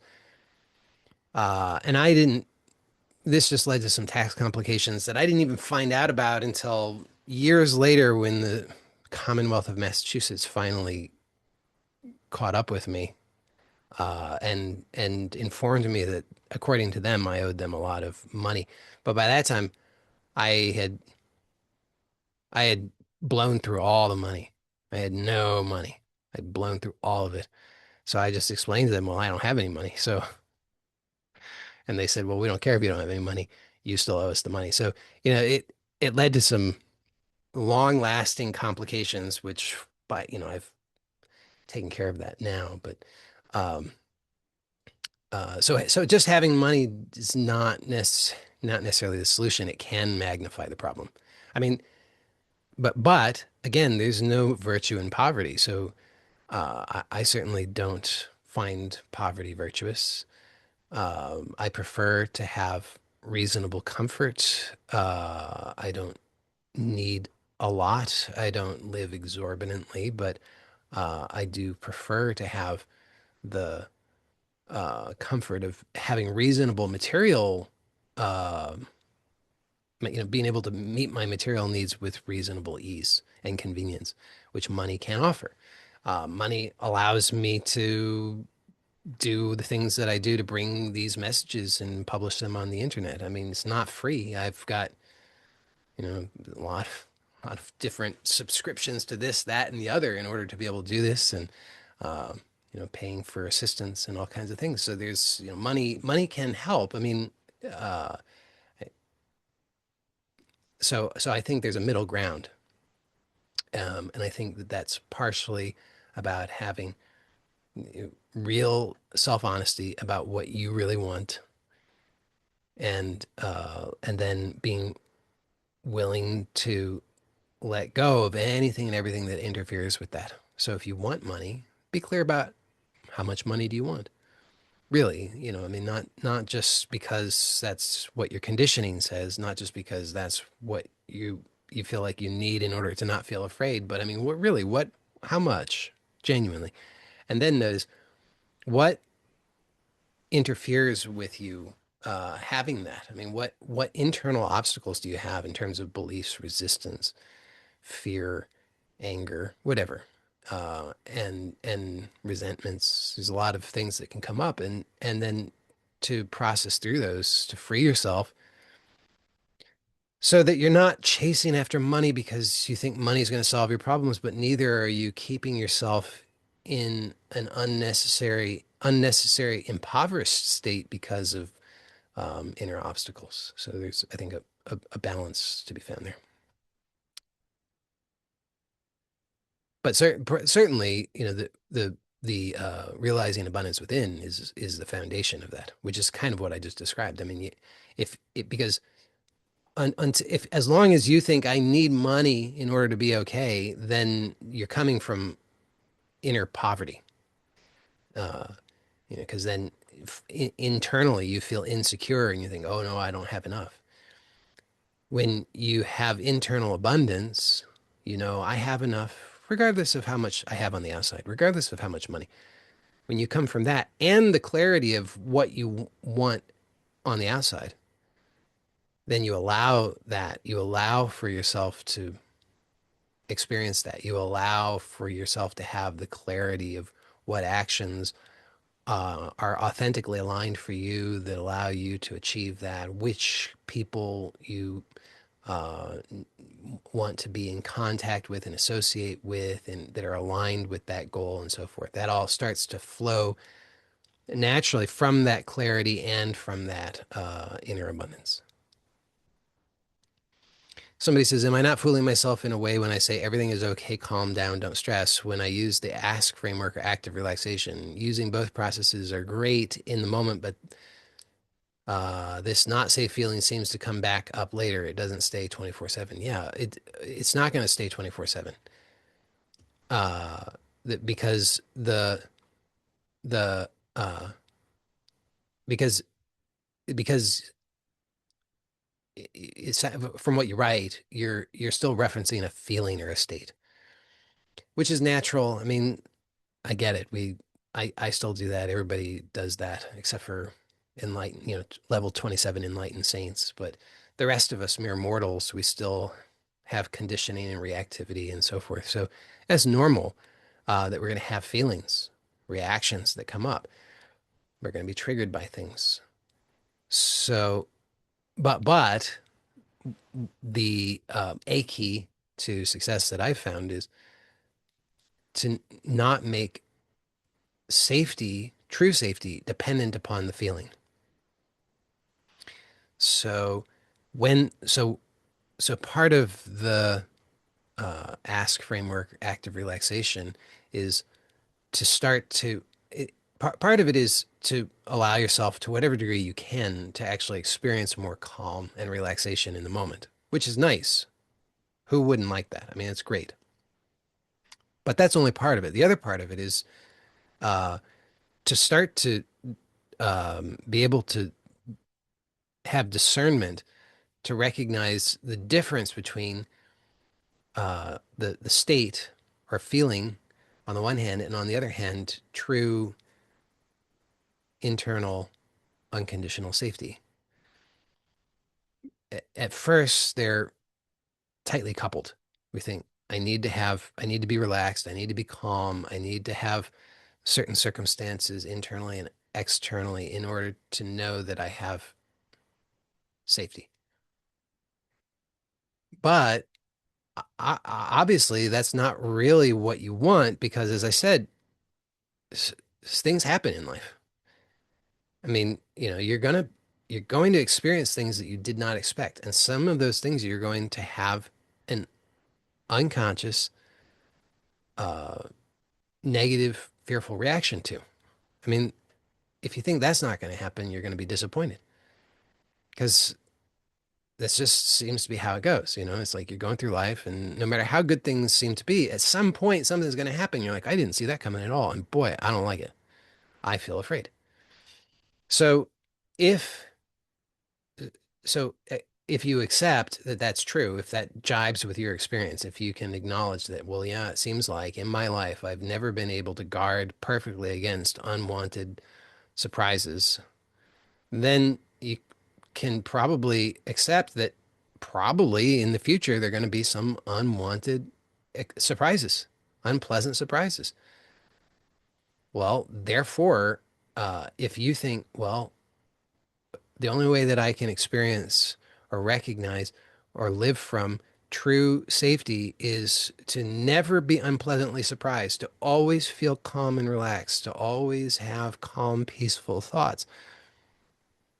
There's a big problem there, obviously, right? Because you're already, on the one hand, you're admitting that, well, and yeah, it seems very statistically likely that I'm going to experience unpleasant surprises, which are going to result in unconscious negative reactions in me. I'm going to experience fear. On the other hand, I'm saying that the only way to experience real safety is for me to never experience those things that I've just admitted I'm going to experience. So what I'm proposing is that actually the real safety is not dependent upon the feeling state. And that might seem crazy at first. And it's taken me quite a while to really understand that at even a very elementary level. I mean, I'm still very elementary with a lot of this stuff, but I, like maybe I'm at second grade level in regard to that now. I finally, I got to second grade level where it was there in a first grade level way before. So it's not like it was totally foreign, but I didn't really understand it in the same way as now, second grade level. It's like, oh, gee whiz, I'm having these sensations, these feelings, these thoughts, these reactions that I don't prefer. I don't like them.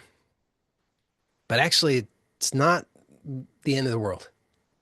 It doesn't really mean anything regarding safety. So it's kind of like a bigger picture view, a longer term view. I think that's part of it. Is before it was just so, uh, there's this idea of in child development. There's this idea of object permanence. Uh, and whether this is true or not, I don't know. But the theory goes that up until a certain point in the child's development, they don't have what's referred to as object permanence, which is why like peekaboo works according to this theory. If you don't know what peekaboo is, it's the thing. It's a game that adults play with babies where the adult comes up to the baby and they do this, and then they say peekaboo, and they do this and they say peekaboo, and the commonly the baby will giggle. Sometimes they probably get freaked out. But a lot of the times babies like that game. And so the theory is that the baby doesn't have object permanence. So and I don't know if this is true, but this say so when the adult does this for the baby, the adult has disappeared. And then when they do this, all of a sudden the adult has appeared. So they don't know that now the adult is still there behind the hands. To them, the adult has disappeared. And then, oh, there they are. There's the adult. So it's maybe kind of like that, in the sense of so safety permanence. You know, before is like anytime that certain sensations or thoughts or conditions were present, oh no, safety's gone. Then there's this development of safety permanence. So it's like, oh, okay, you know, here's these sensations, here's these thoughts. It's not what I would prefer. And it kind of overshadows, in a way, it kind of overshadows the safety. But there's an awareness that the safety hasn't gone anywhere. Still here. It's not what I prefer. Safety's still here. So I found that has developed more in time. And perhaps you have, now that I've pointed it out, perhaps you also notice that, or perhaps you will notice it.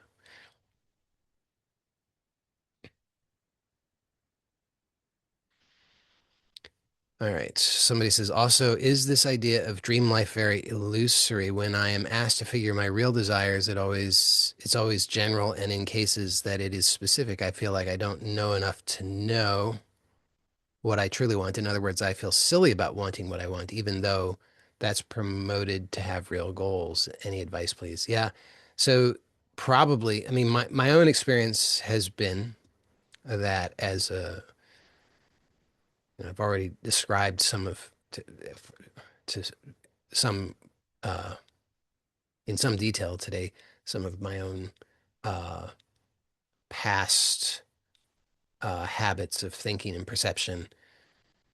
And so if you can relate to any or significant amount of what I described about myself, then uh, it would make sense that you would be a person who would have a difficult time accessing your desires because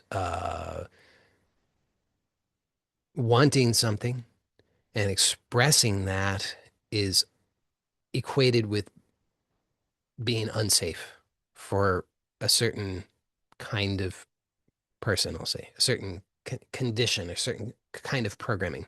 It's a very common type of programming. I don't know what the exact percentage is, but I'd say at least a third of the population uh, has this type of programming of having knowing my wants, acknowledging my wants, and expressing them very unsafe.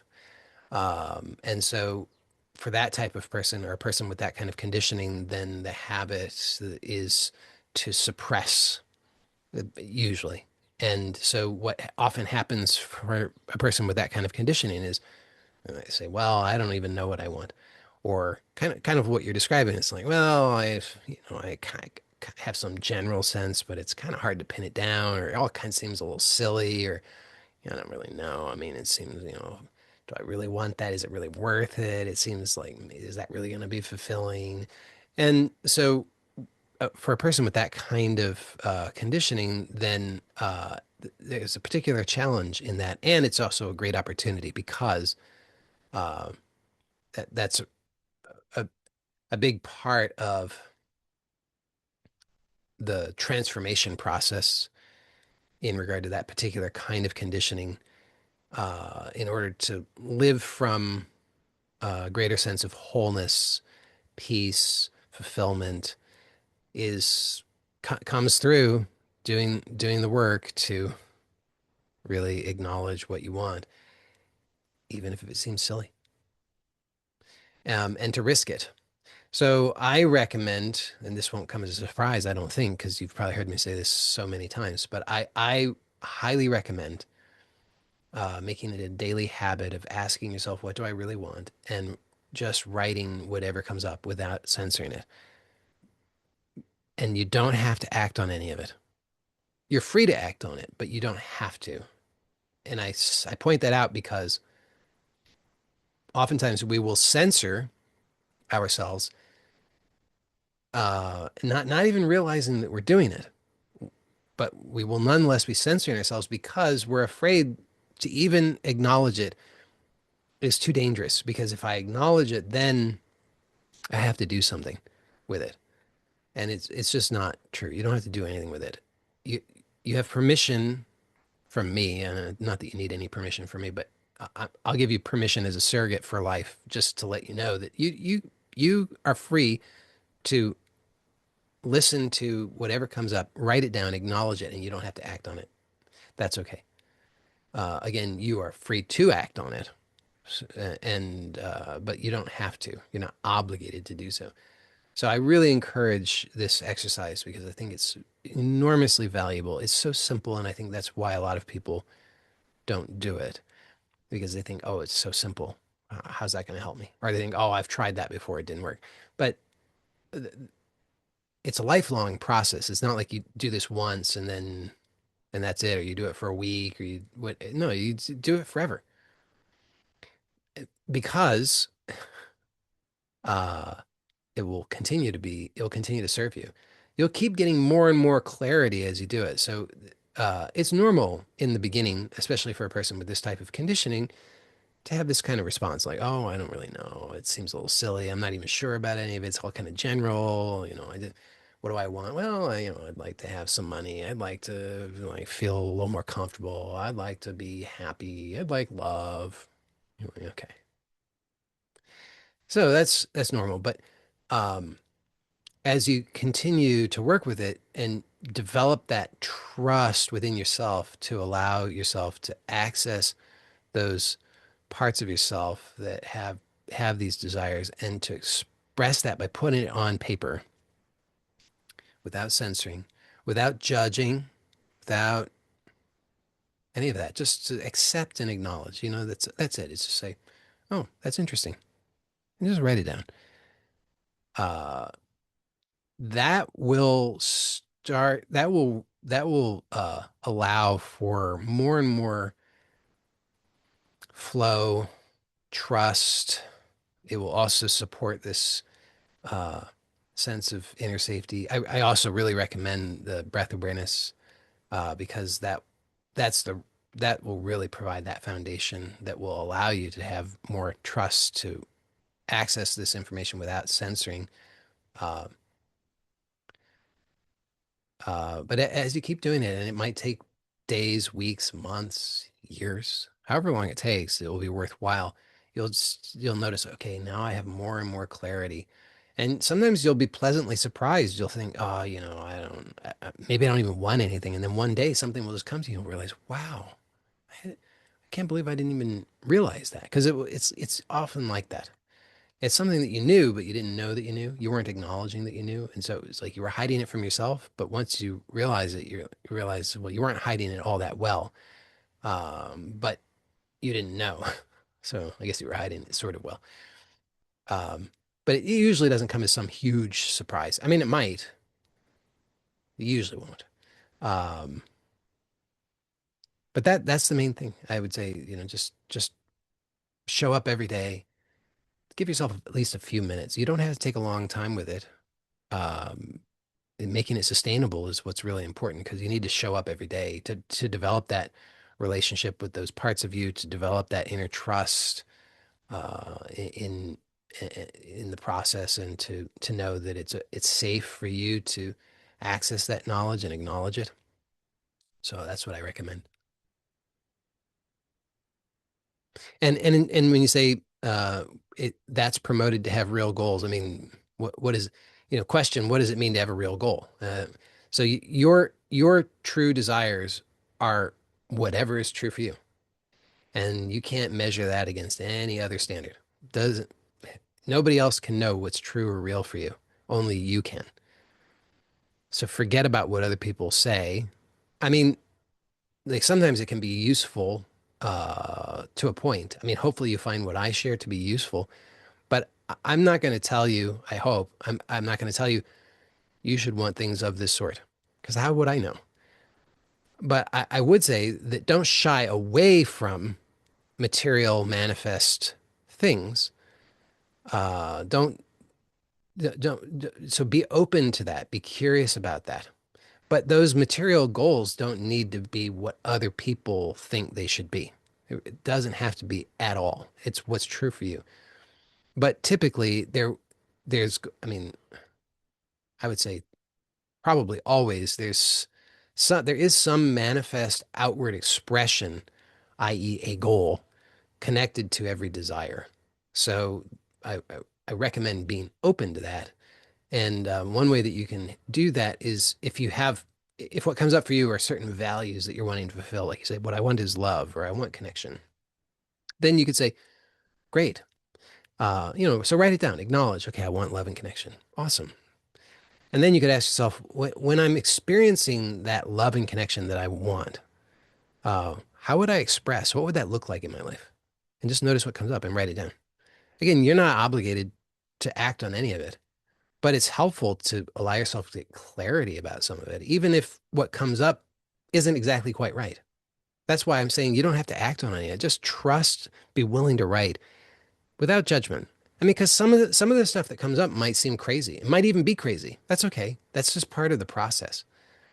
But as you keep doing it, certain things will repeat. You'll get more and more clarity about direction, about things. So uh, hopefully that you can work with that. Uh, so somebody says, I have experience of stalking and targeting they would like for me to experience of not safe, secure.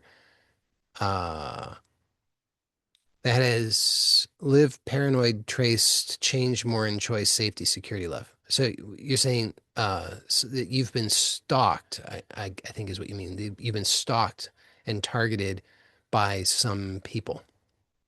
Uh, so it so if that's the case, then you you could so yes, certainly sometimes there are adverse conditions and experiences that occur. I mean, it's not what we would prefer, but it's just the truth is sometimes those things happen. And uh and there's only you can only do what you can do. You can't there's no obvious high leverage way for you to definitively control other people's behavior and choices. So you do whatever you can do within reason that's obvious to you, but beyond that, then the question is, and this is, it's like, okay, so maybe something bad might happen. That's always a possibility in life, right? I mean, something bad could happen. It doesn't matter what your outer circumstances are. I mean, something bad could happen out of the blue that you could never have expected, regardless of whether what seems to be the case on the outside. I mean, you could have all the money and the fortress and the friends and the network and the adoration and the approval and all of the health markers and indicators and everything, checks out perfectly, and still something terrible could happen. So, so there's no way to guarantee anything of that sort. So, regardless of what the outer conditions or circumstances are, knowing that you've done whatever you can do within reason to put yourself in the best possible position, then uh, then the question is, what will support me in the best possible way now? Will continuing to indulge in a sense of insecurity, fear, will that actually support me? Will that help me? If I continue to indulge the paranoid thinking, will that help me? And if you can't find any obvious way that's going to help you, and instead you can see that doing that would actually be harmful, then you know what what choices to make. It might not be easy because the habit is I need to worry there's something bad might happen. How can I protect myself? Maybe there's something that I didn't think of. But once you've done your due diligence and you've established for yourself that, hey, you know what, I've done everything within reason that I can do to help myself. And now the question is, what choice can I make fundamentally within myself that's going to be most supportive of what I want? If what I want is safety, security, love, then does it actually help me to continue to indulge paranoia? If it's clear to you that it doesn't help you, then even though the habit might be I need to worry, I need to be paranoid, you now have clarity that the best thing that you can do is to choose internal safety. Just choose to be present to what's happening here. Choose to notice your direct experience. Choose to notice how you can allow yourself to experience more of what you want internally, regardless of the external circumstances. I'm sorry to hear that you've had those adverse experiences, and that sounds like it. I can understand why that would be unpleasant. And we just we have to sometimes we have to make the best choices that we can make for ourselves in what are sometimes difficult circumstances. So I'm certainly not proposing that life is always going to be easy or pleasant or comfortable or convenient. Sometimes there are bad actors or unfortunate circumstances. And even though I would certainly like it to be otherwise, at least superficially consciously, I would prefer that. Um, I choose, instead of fighting with what's showing up, instead of fighting with the reality that's presenting, I instead choose to go with it and just ask myself, what's the best thing I can do given these circumstances? So, is there any other obvious action that I can take, low hanging fruit that was going to clearly help me out? If yes, then take the action. But I would also say take the action in a way that's simultaneously accessing inner safety. But if no, uh, then my only sensible option is just focus on inner safety.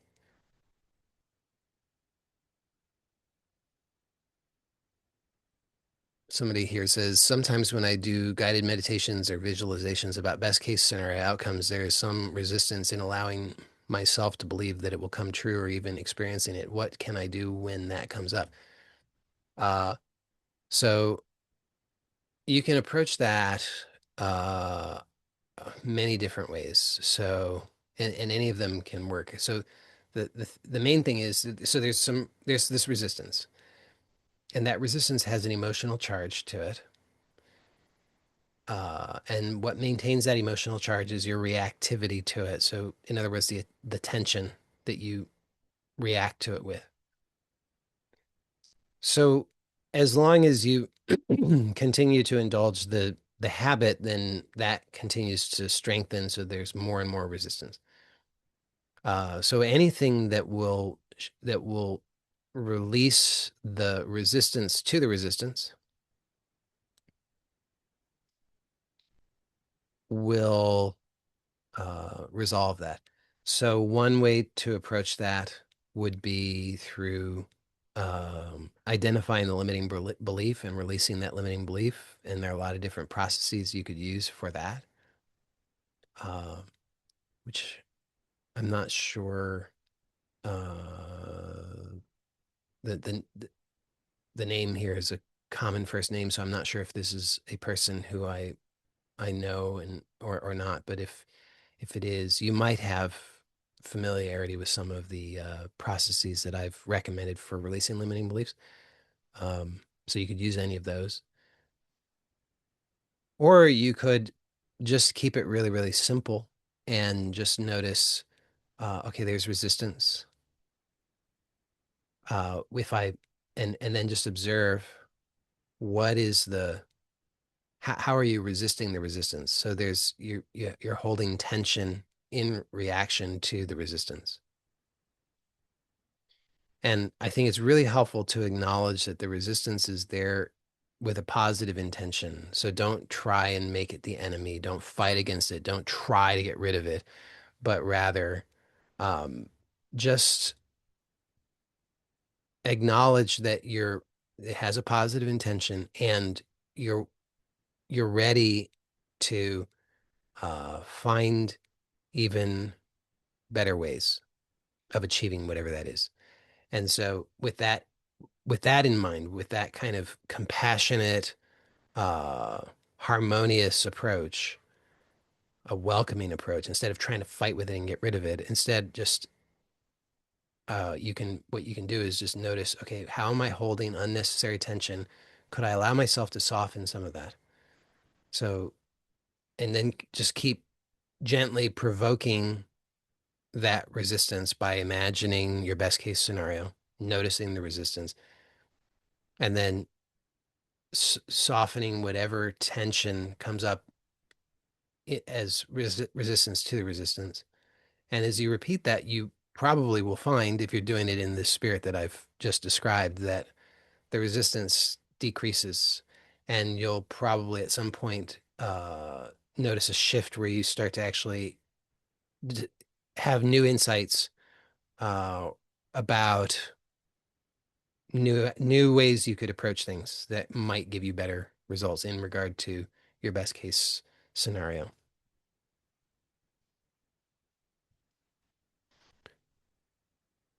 Um,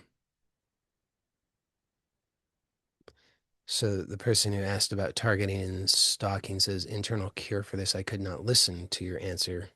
When you say you could not listen, do you mean you chose not to listen, or do you mean that you were uh, not able to hear it at for some reason at that time? Because if the latter, then my response is in the will is going to be in the recording, so you could listen back to it. But if it's because you chose not to listen to it, then I'm not sure. What, so could you clarify that for me?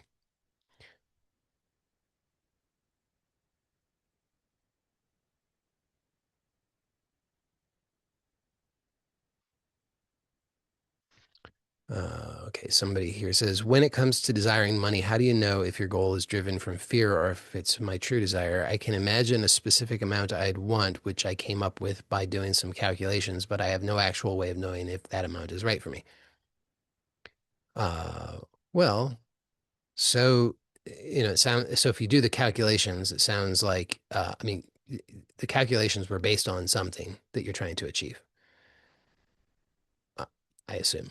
I mean, I don't know that that's true, but I assume that's probably true. I mean, probably you did the calculation based on this is the lifestyle that I want to live. This is how much that would cost. These are what my basic expenses are. This is what my taxes are, et cetera. And you calculated all of that, and you figured, okay, this is what I want in order to uh, pay for all of that. So if that's the case, then it sounds. I mean, then it's what you're really wanting is the lifestyle, which would include the financial means to pay for it.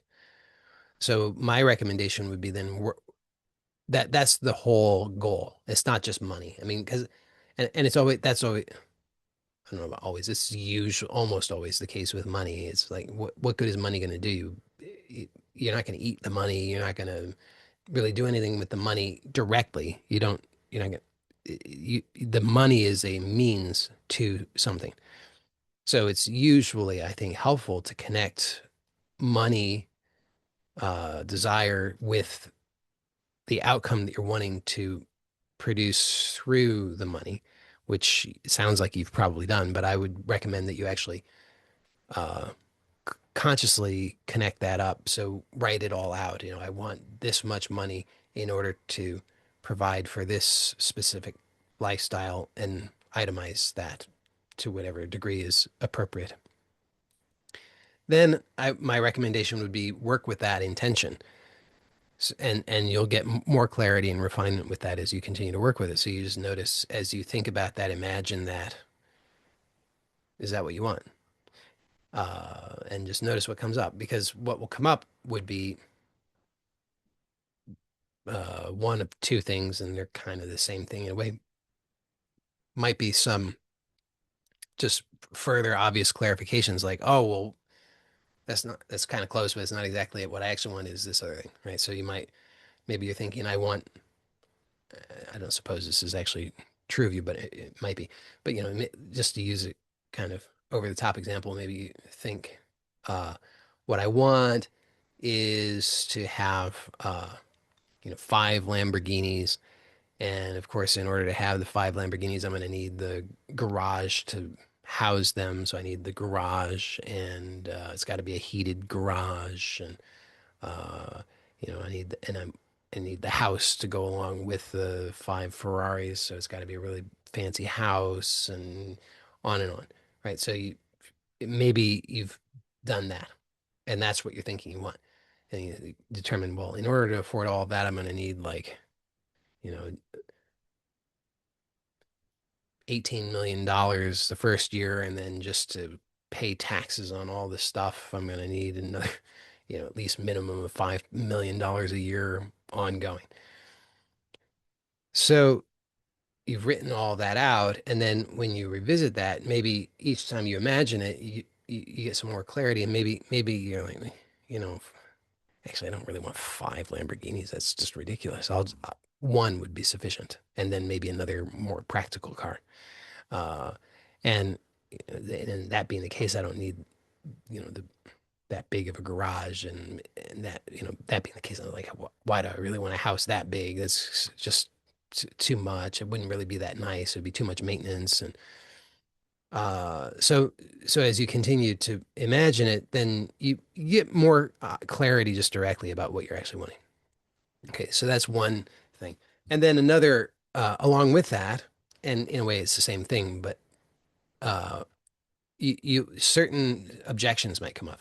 So you think, as you're imagining it, you think, well, I couldn't really have that because I'm not, I, I, I don't have any skill that anybody would, where I could get that kind of money. So that helps you to then, as you process through that objection, then that helps you get more clarity about overall what you want. Um, So as you just keep working with it day after day after day, you're just going to keep getting more and more clarity. And maybe a year from now, You'll have manifested it. Maybe a year from now, you will not yet have manifested it, but it will still be virtually the same thing as you started with, although that's pretty unlikely. Or another possibility is that a year from now you will have manifest some aspects of something, but you'll also have really shifted and gotten way more clarity about what you actually want. It might look very different than what you started with. I mean, there's so many different possibilities there, but the key, the way to get to whatever it is, whatever the best outcome is for you would be just show up with curiosity and open mind every day and ask that question, what do I really want? And review whatever clarity you've already gotten, and then just see what comes up, see what additional clarity or objections come up, and allow that to refine what it is that you want to whatever degree that refinement takes place. And you'll know through that process that that's what you want because you'll that's the natural consequence of actually putting your attention on it. It's a funny thing. But as you just continually, regularly put your attention on it, then that clarity grows, uh, confidence grows, willingness grows, receptivity grows, uh, all kinds of things. So that's that's the main thing. Just keep showing up, ask the question, have an open mind, write down whatever clarity you get, and it will that will work out. I got another one here that says, I've been relying a lot on ChatGPT in past 1 year to vent, explore ideas, journaling my thoughts, expressing feelings, etc. It has a lot of my data now. Is it in any way bad or scary to have this dependence? I find it helpful, like a diary or a chat buddy or a thought organizer, even therapist. Are there any real risks you feel? Most humans' support doesn't seem so available and inexpensive. I do have some, but ChatGPT seems to be scoring way higher than them in terms of helpfulness. Uh,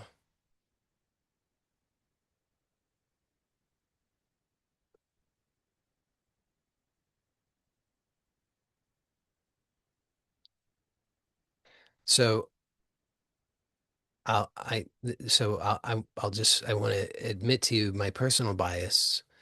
Uh, my personal bias is uh,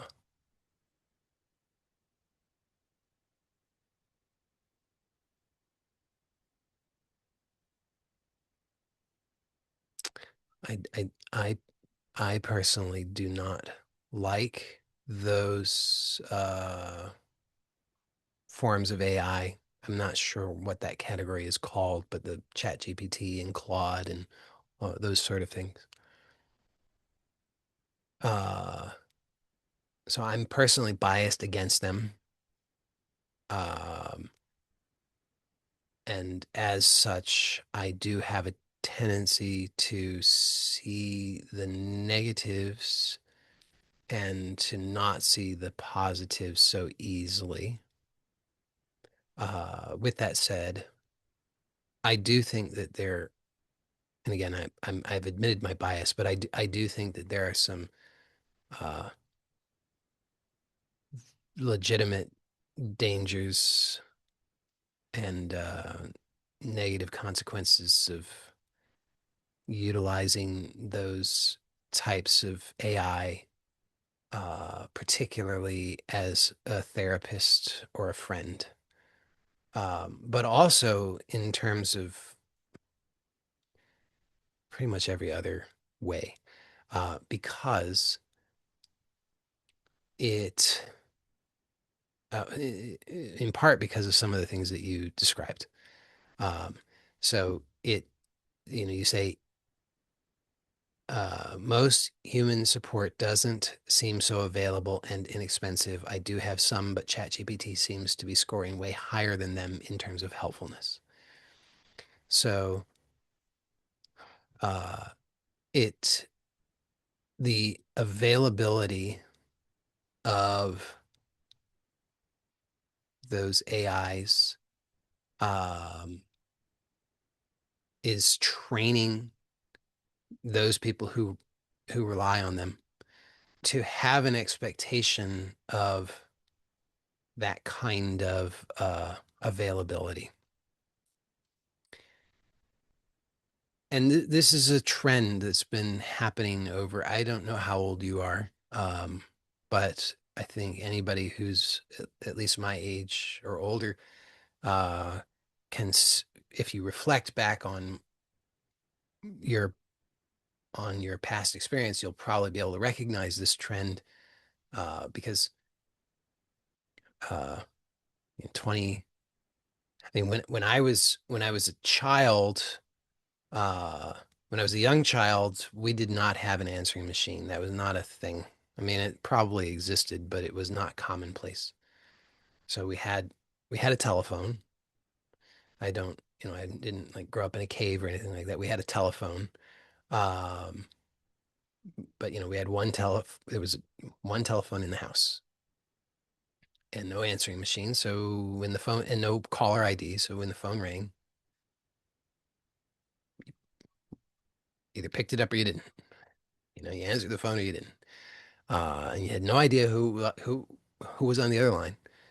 Um, and uh, you know, we, so that was how that went. And then got answering machines, and then got into this thing of screening. You screen. Wait for wait for the answering machine to pick up and wait for a person to start to speak, and then you know who it is, and you can get a lot of information that way and decide if you're going to answer it or not. Then there's caller ID, then cell phones, smartphones, texting. And so now the expectation is people have these expectations of if I send a text, I should get an answer, a response to that text in, I mean, people vary in that regard, but oftentimes people have these expectations. I should get a response within seconds, minutes. Start to panic if they're not getting a response within, an hour. And these AI entities, I sound like an old person. I know AI entities, but that's these AI entities have only taken that to the next level. So it used to be you you just see there it was the expectation was more it was a slower thing. If you call, you doesn't nobody answers.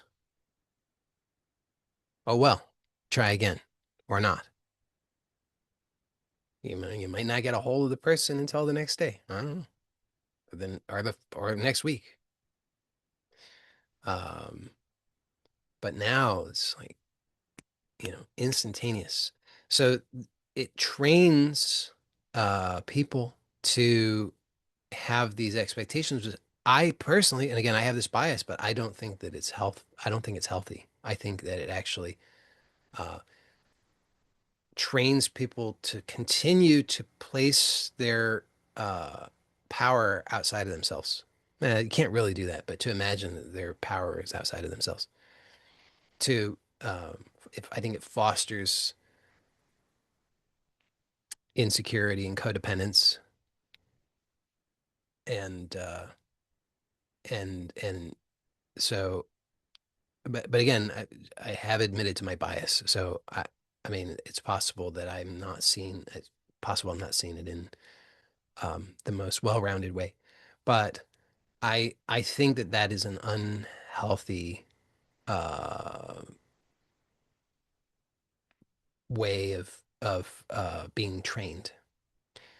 And yes, of course, not only is ChatGPT more available than humans, but ChatGPT, as you say, more helpful. But what does helpful mean? See, this is the other thing is that those who are using AI in these ways are being trained to define helpfulness in a very particular way. And this is also a long, this has been going on for a long time. This is like step by step, so it's been happening in social media.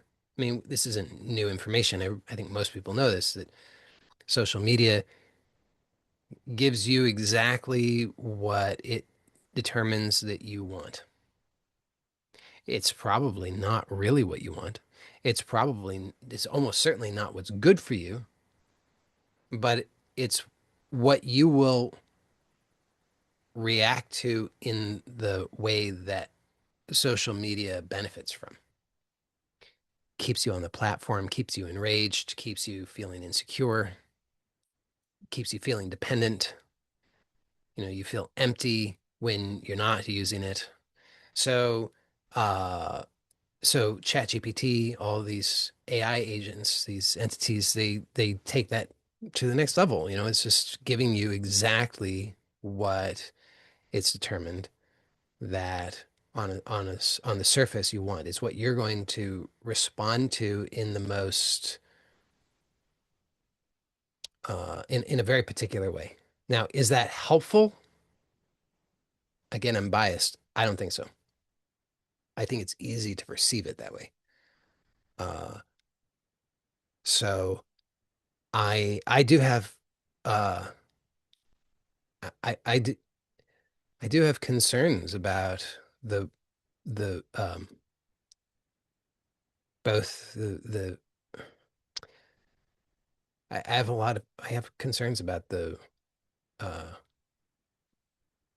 likely harmful effects that these AI entities can have, and the mass and rapid adoption rates and formation of dependency that people have uh, with regard to them. I think uh,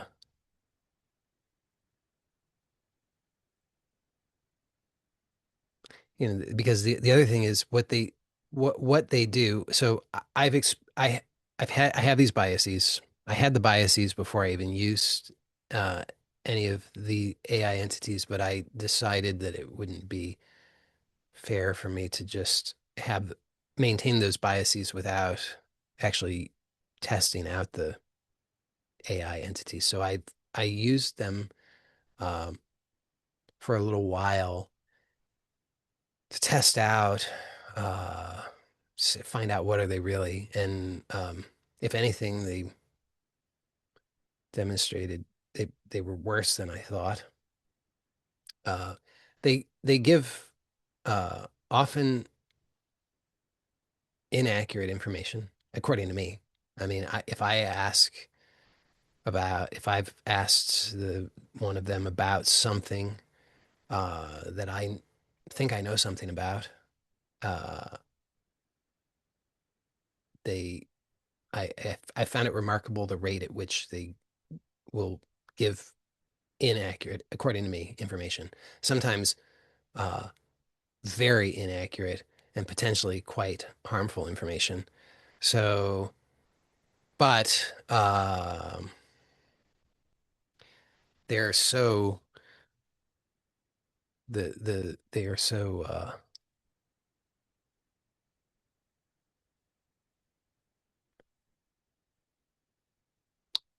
fascinating. I mean, because on the one hand, they're really, like they're really fascinating. I mean, I wrote a short story, and then asked, I prompted the AI to rewrite it in various styles. I said, write it in the style of Vonnegut, as an example, uh, and it was remarkable. But it was also cliche, but it was still remarkable. So they're fascinating, but I think it's easy to become uh, entranced and to lose critical thinking and to easily be seduced into believing things to be true which are not true. And then I also think that because they are only capable of drawing upon existing information and representing that, It really is uh, a person who becomes um habituated to interacting with that is very likely, and I don't have proof that this is true, but I'm pretty sure that this is true, and probably this will be proven to be the case in the near future. Um, Probably reduces that person's uh, uh, functional ability to think creatively, to access uh,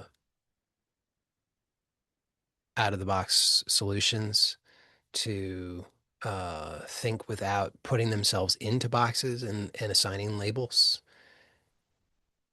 So, again, I can't prove that, but I'm pretty sure that it's true.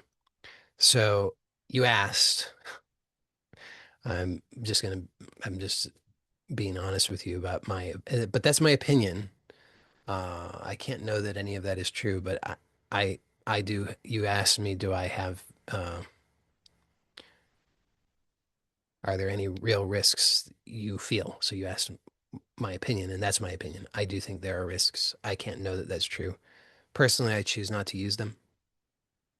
Uh, I did experiment with them. I, I tried them out for a variety of things, and ultimately, I made the informed choice for myself to not use them at all. Uh, that's kind of a fine line in a certain way because um, do I still use a search engine? Yes. Does a search engine now have an AI thing at the top? Yes. Do I, do I have the uh, discipline to not read it? No, I don't. I mean, that's how that's how it's that's just how it is. So, but I do not purposefully choose to add any of those tools into my life if they are inserted into things that I'm already using, then I make an informed choice as to whether it's worth still using that tool. But I certainly don't go out of my way to add other tools for the reasons that I've mentioned. I personally think that the the risks far outweigh the possible benefits.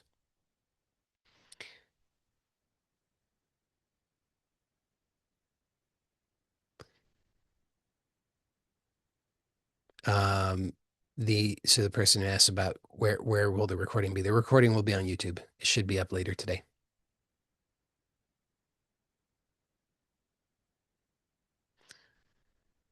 Somebody says exactly right about the calculations. Yes, it's about a specific lifestyle. I've been writing something along these lines. It does seem to come down to an objection to not wanting to work hard for it. I'm getting clearer on the vision every day.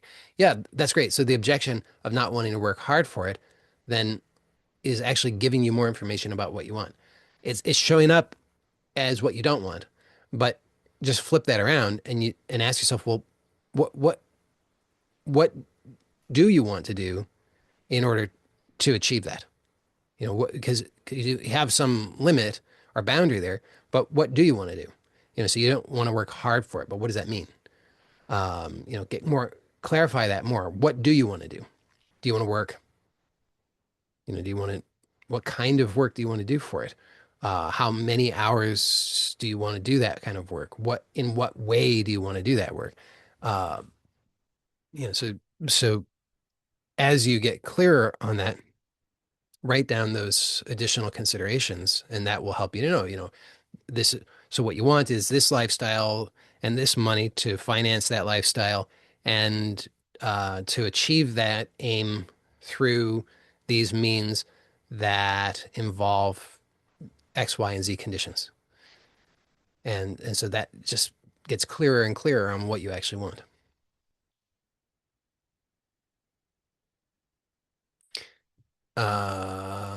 So the this is also about AI. It says they can make nice art sometimes help creativity, or does it block and hinder it? I, I mean, again, I have personal bias there, but I think that I think that it has a negative effect in terms of creativity, uh, and um, and expectations of what a fulfilling life is. Because I touched on one point of that, which is that it sets this expectation of immediate availability.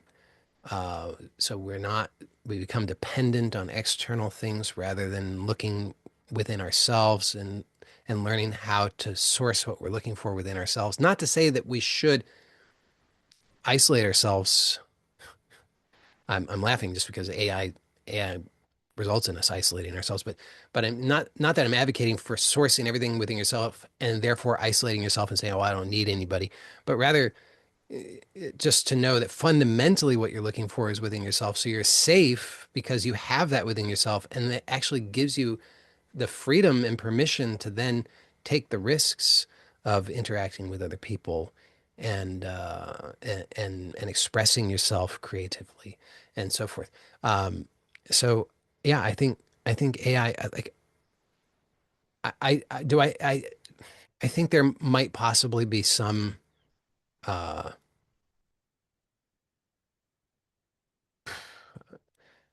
I don't know. Overall I have a negative view of AI. I don't know what else to say about it. I think that we're better off without it.